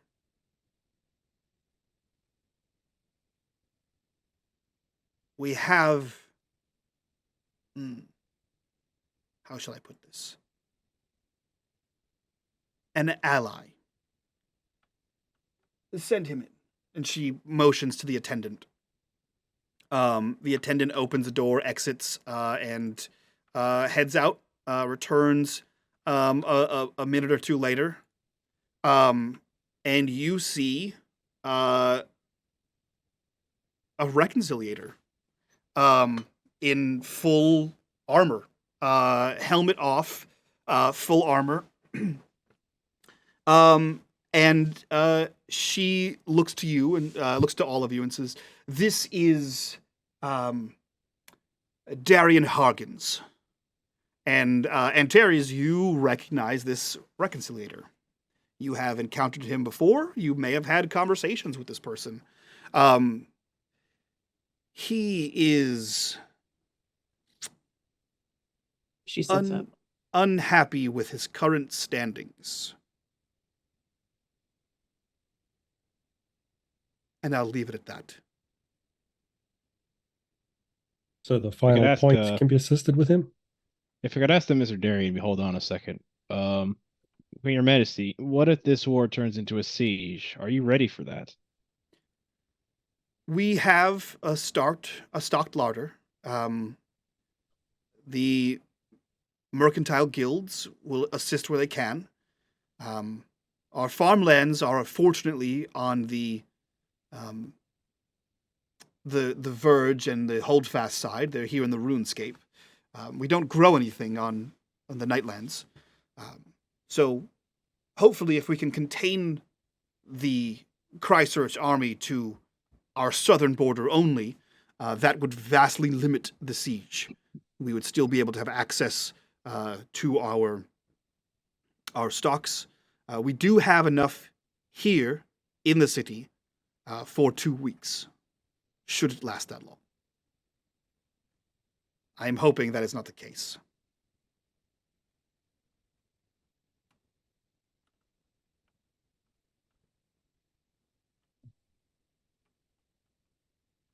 I don't think it's enough. Unfortunately, Seydlitz, we are on short order, so unless you have a way that you can drastically increase our stocks... Have you asked the Hunters Guild? They are working as quickly as they can. I can offer what little I can. Most of our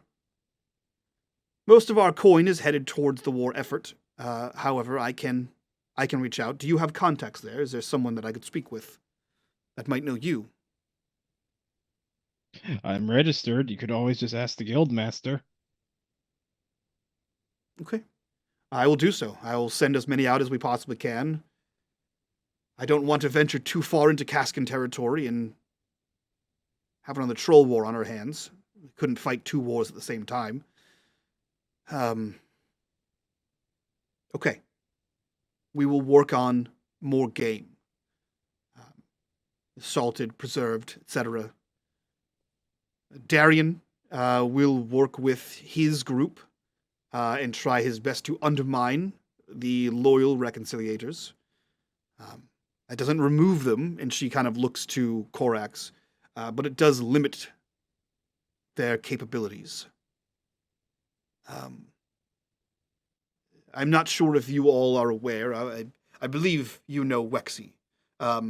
This is Paolo Barboa, and you see that he is in. He under his arm he carries like a helm that's kind of like pointed. Like it comes to a tip at and it has like a plume of some like feathers coming out of it. He is dark-skinned, black leathers with red accents. She points to another one. This is Kieran and Darley. And Kieran is pale, like white eyes with like blue irises. And you can see that his armor is very much like, not quite like flowy, but like it looks like it's like desert style, like it's very like cloth. And there's like a lot of like, it flows very freely as he moves. And you see no discernible weapon on him. She says, Paolo Barboa of the Red Serenity, Kieran and Darley of the High Shroud, and this is Sinwise Rider of the Vigorous Jackals. And you see a woman dressed in like brown and green leathers with a side cape down one arm, and you can see affixed to the front of her belt, almost as if like a ginormous belt buckle, are 2 hand claws. Like you put your fists in them and they are like long claws. They are like cross and sort of link her belt together almost. And of course, you all should be familiar with Captain Faxus Rama of the City Guard, and he's wearing the same sort of guard attire as the rest of the city. Although he does have a more ornate helm. Faxus Rama is someone that Mina would have introduced with or treated with as the essentially he's the general for he's the one in charge of the entire City Guard. The Red Serenity, the High Shroud, and the Vigorous Jackals are all the top caravan guards, along with the Wexijund Guard Company. These are what will make for our generals, you and everyone here. The smaller guard caravan guilds have banded together and have either prepared exits, made the path safe from here to Tunabar, or have conscripted themselves into one of these four. And she motions again to the four. The captain of the guard here will take up your task, and she motions to Korax, and ensure the foundations of the city walls. They have been a near 24-hour watch. They should be ready in case anything breaches the walls or even approaches the walls. And as I said, Captain Darian Hargens will deal with what he can of the reconciliators. The announcement will be made to have our new patron god aid us as well. And now I turn to you four. Seydlitz, I understand that you'll be speaking to the Hunters Guild, but what do the four of you have in store for us? What are you bringing to this table?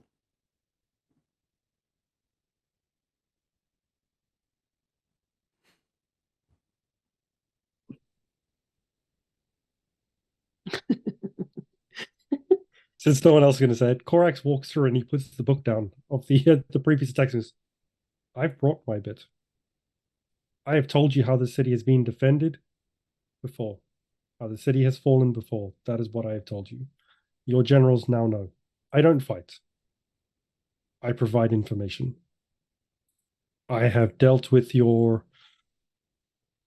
alchemists and I prepped them. They have provided you with, or provided the defenses of the city with weaponry, with a means of protecting. I will do what I can during the fight, but information is what I do.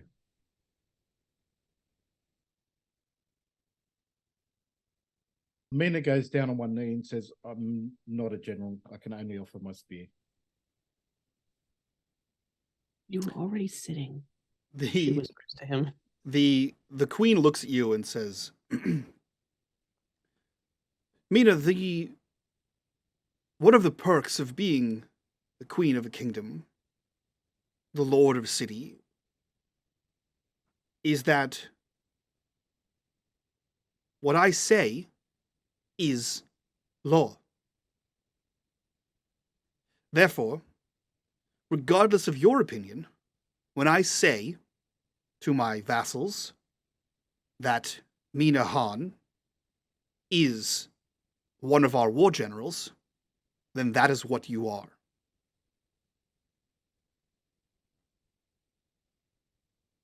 And for God's sake, get off your knees. It's not the time or place for that. She'll push his chair back with her foot gently so he could slide back into it. Mina just sits back in his chair, kind of looks at Wexy, hoping for her to save him.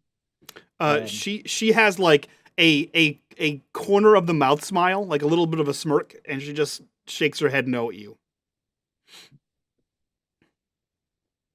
I'm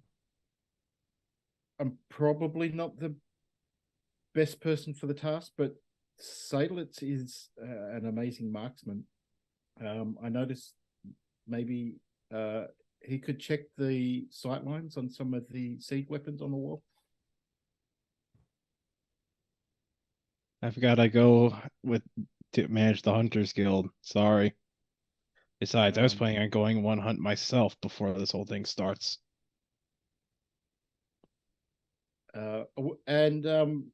If it probably doesn't change the situation, but we do have confirmation that the King of Nod is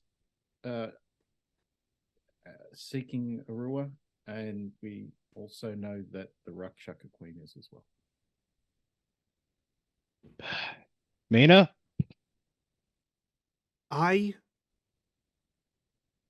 Mina? I don't have time That for information any of was classified. Will that affect us? No. Great. Then at a minimum, I would like the four of you to ensure that remains true. I More think than we have likely, the that King of under Nod will control. probably just watch our squabbling with amusement. He probably won't do anything about it.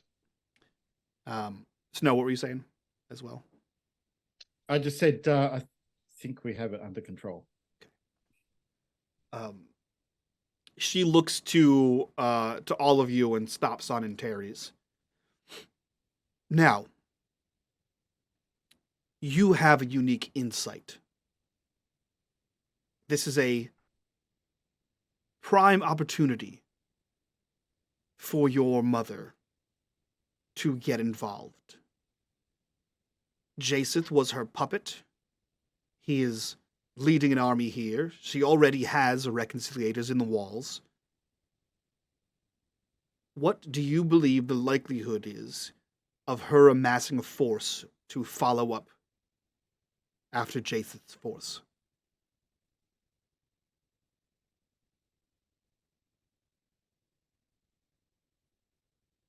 Well, she's definitely opportunistic. She won't risk more than she has to. I think that if Jaseth's forces start getting pushed back,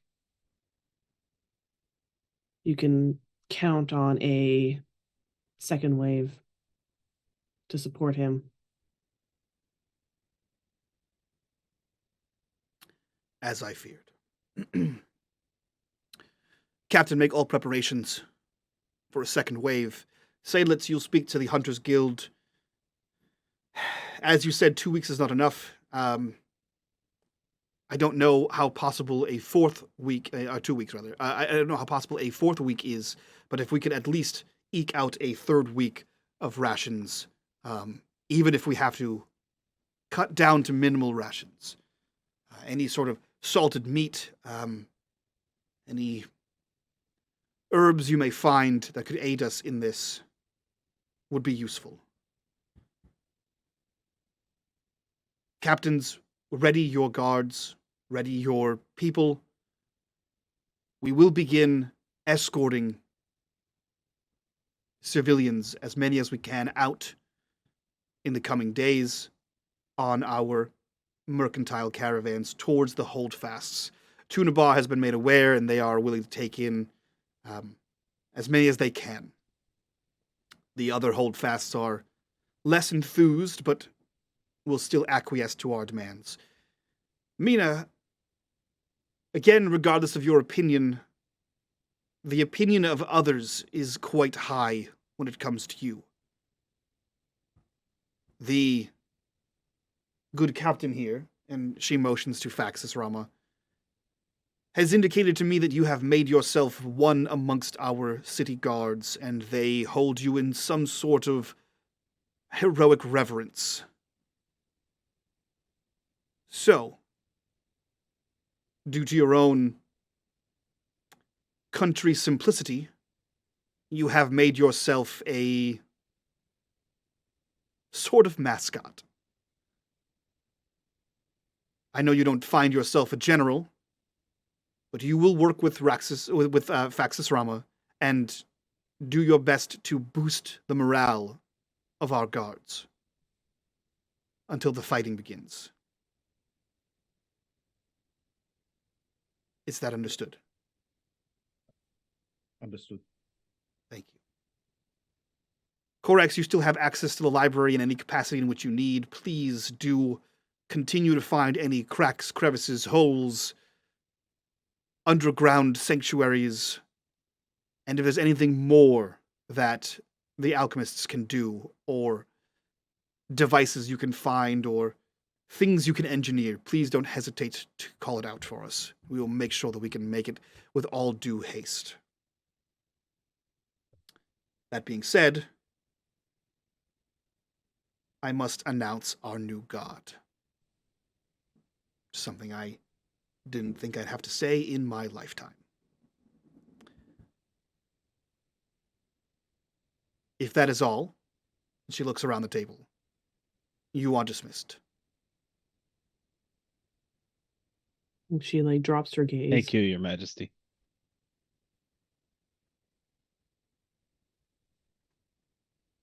She walks out of the room and leaves you all there with the other generals.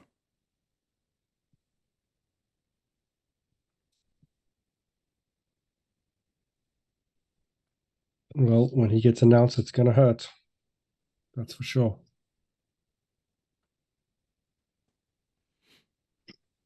I'm sure it'll be fine.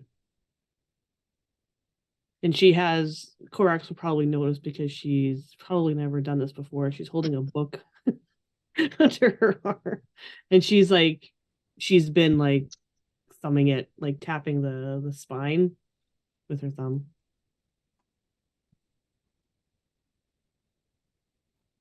Korax just looks at it. Yeah, and she will look at the others, specifically Captain Hargan, and if I can help you in any way during and upcoming to the start of all this, please tell me, let me know. There are some 50 reconciliators here within the city walls, and 10 of them are mine. There are 4 other captains here as well, each with their own retainer. My 10 are loyal to me. They understand what is happening, they understand how I feel, and they all feel of a similar way. Is there any way to convince the other 40 to get out without violence? It might make things easier, even though we'll have to deal with them later. I'll put it this way. There's an equal chance of convincing and overplaying our hand. We could talk to the wrong one, it could tip off the other 40, and the war starts earlier, or in a different way. I'm quite careful who I speak with. I know that among the 40 there are other ones who have seen the light as it so was. I'm not entirely sure who of them or how high it goes. However, I'm also not brazen enough to think that myself and my 10 can take on the remaining 40. But you can take on one at a time. At least. 10 for 10. If your 10 get an opportunity to take out one, 39 is better than 40. So, Antares, I will take your offer. She nods. If there's anything you can do to assist, I won't turn it down. Yeah. You should know, and everyone here should know. Your siblings are on their way. I have word from Corso. They were being sent. The other captains are aware as well.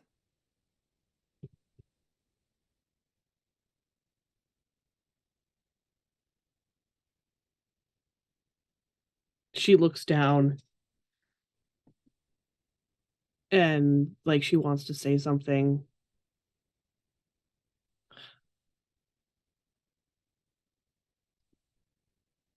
They're already here. And she says it with a very pained tone.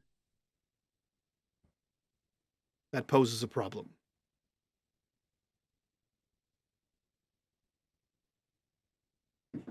They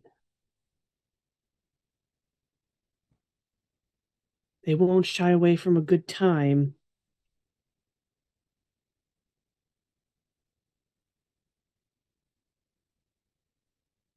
I think they're mostly just here for me. But if war does break out, seeing them might bolster the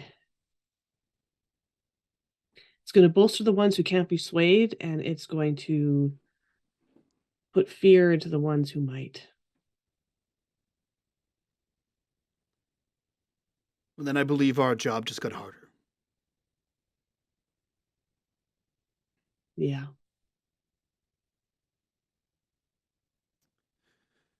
Well, I'm going to do my best to enjoy what little time I have.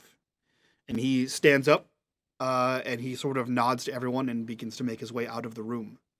He stops at the door, and he says, if they haven't passed the cleft yet, that gives us maybe a week,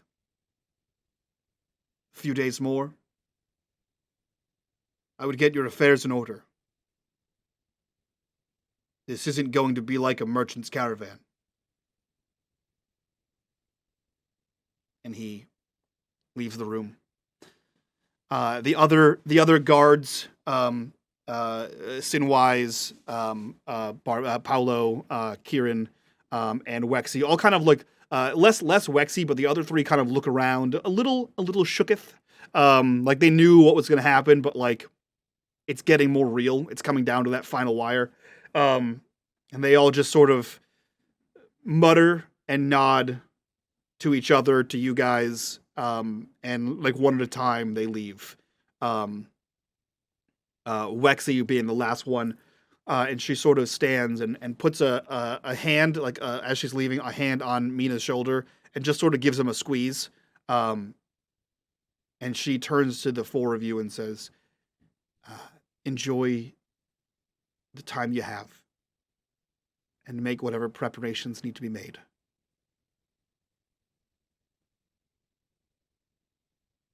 And when this is done, we'll get that drink. And she looks to Mina. And she fucks off, leaving the four of you there. Well, Seydlitz stands up. No point sitting around here. Y'all gonna come join me at dinner? We can chat about this at my place. Home cooked meal before the shit hits the fan. I mean, it's better to talk over food than sit here in this depressing war room. I don't think if Terry says anything, she'll just get up and she will make to leave, and she's waiting for the guys. And she's indicating that she is going with them. Mm-hmm. Correct stand. He's ready to go. Yeah, I guess I'm hungry. I could eat. Maybe you go chase after Lexi, see if you can invite her along. No. I'm sure she could enjoy a meal. Well, Mina says no. I'm shocked.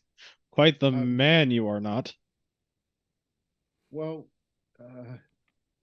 I don't know if she was invited technically. I am inviting her. It's my house.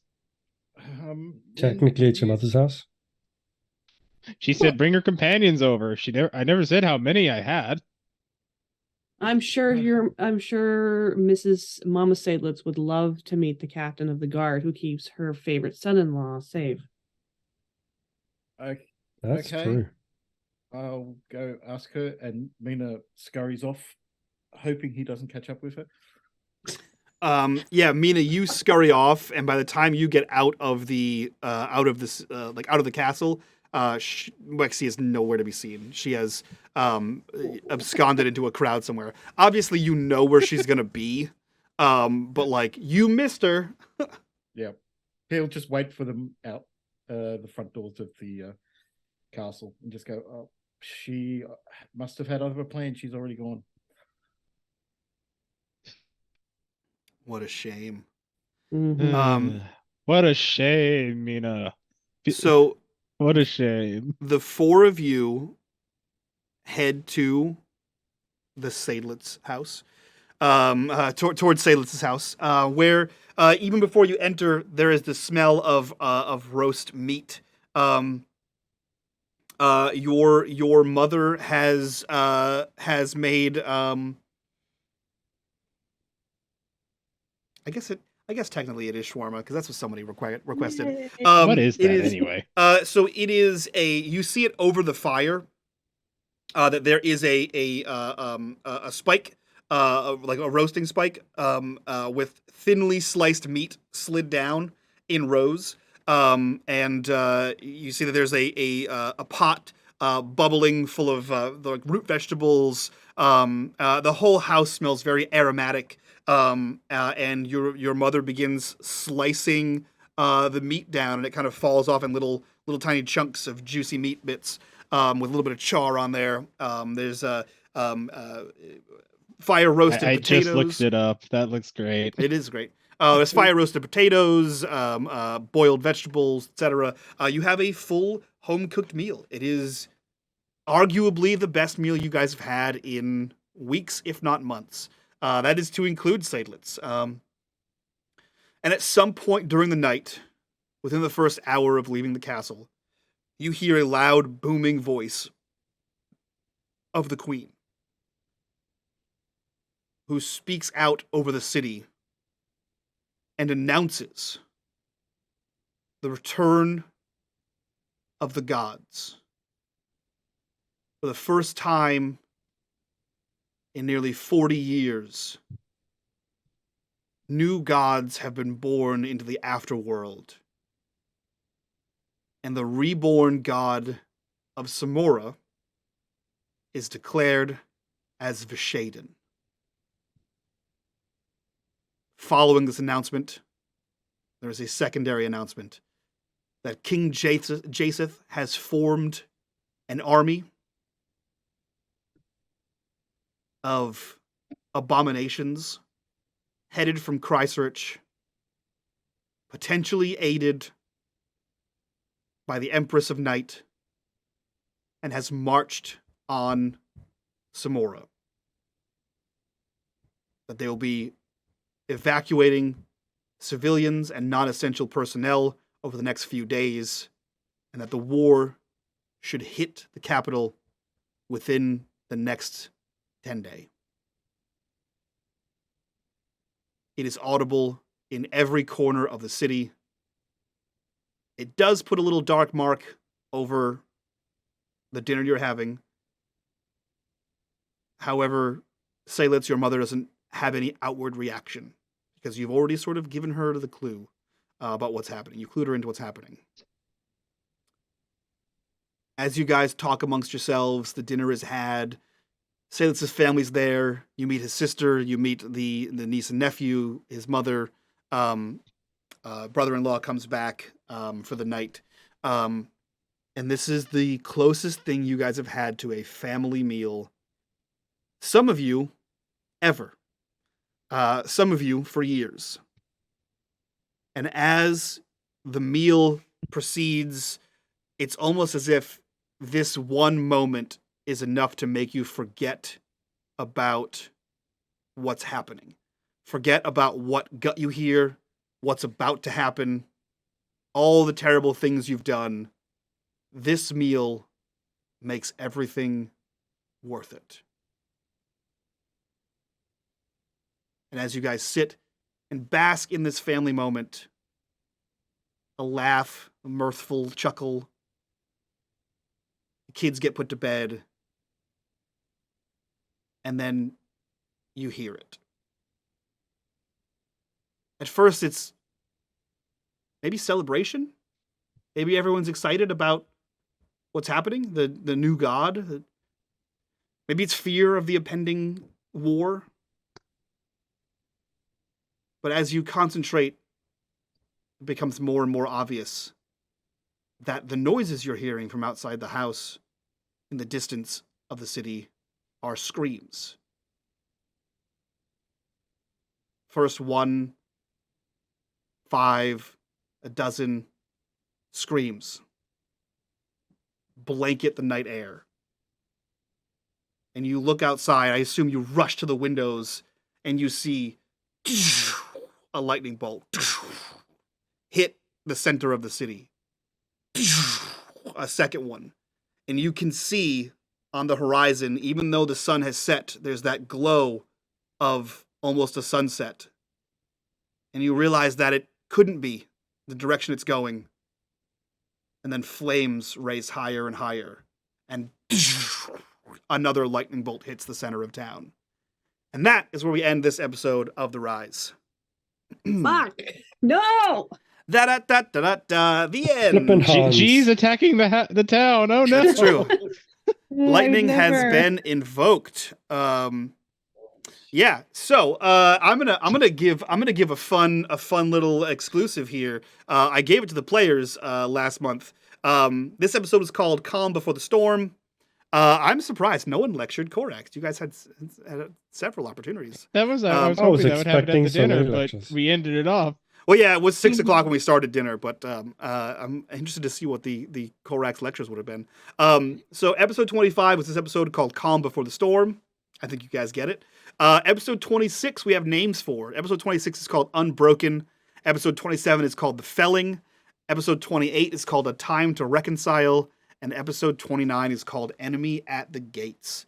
So you guys can let me know what you think those episodes might mean, what those titles might mean. But for now, we're going to go around, do our introduction so we can get the hell out of here, do our after show, which you guys can get exclusively over on our Patreon at the $5 tier. Link for that down below in the description. Join us over there. It's worth your $5 a month, and it helps this channel do all kinds of stuff, like pay overhead and my bills, and hire other people, and other cool things. While you're down there, click on that link, join us in the Discord, be a part of the community, be a part of the conversation. But for now, we'll start with the Lightning Invoker herself. G, who are you? Where can we find you? What are you up to? Oh, hi. I am your friendly neighborhood lightning invoker who would never shoot lightning bolt into a city. Sure. Yeah, You never. sure about that? Not all willy-nilly like that. No. You can find me here at everything unmade gaming, either playing for all things Patreon or modding for the streams during the week. You find me in the Discord and on Twitter at lightningspaz09. Get in on that Patreon content, guys. It's really worth it. Do it up. We'll jump over to Matt. Who are you? Where can we find you on the internet? What are you up to? At Matt or D, you'll find me in Mike's Discord, on YouTube, or here in the One Shots and Patreon game. And possibly, if you roll a natural 20, I might appear at a truck stop somewhere in your area. That's Or true. natural one. Either Yeah, way. either or. Depends on Depend- my mood that day. Depends on your city. Yeah, a natural one if it's a natural 20 if it's Atlanta, because good luck finding me there. That's true. Norm, who are you? Where can we find you on the internet? What are you up to? I'm Norm or Snow. You can find me here in the campaign and in the one shots and in the Discord. Hell yeah. And last but not least, Chris, who are you? Where can we find you on the internet? And what are you up to? I'm Chris. You can find me in the same places as Snow. Perfect. Discord and One Shots and this. Perfect. With that, we're out of here. Thank you so much for hanging out. Thank you so much for watching this. Let us know what you think those other episodes are about in the comments over there on YouTube. And we'll see you guys next time for more of these shenanigans, and we'll find out what the next episode means. From all of us, you guys, bye-bye.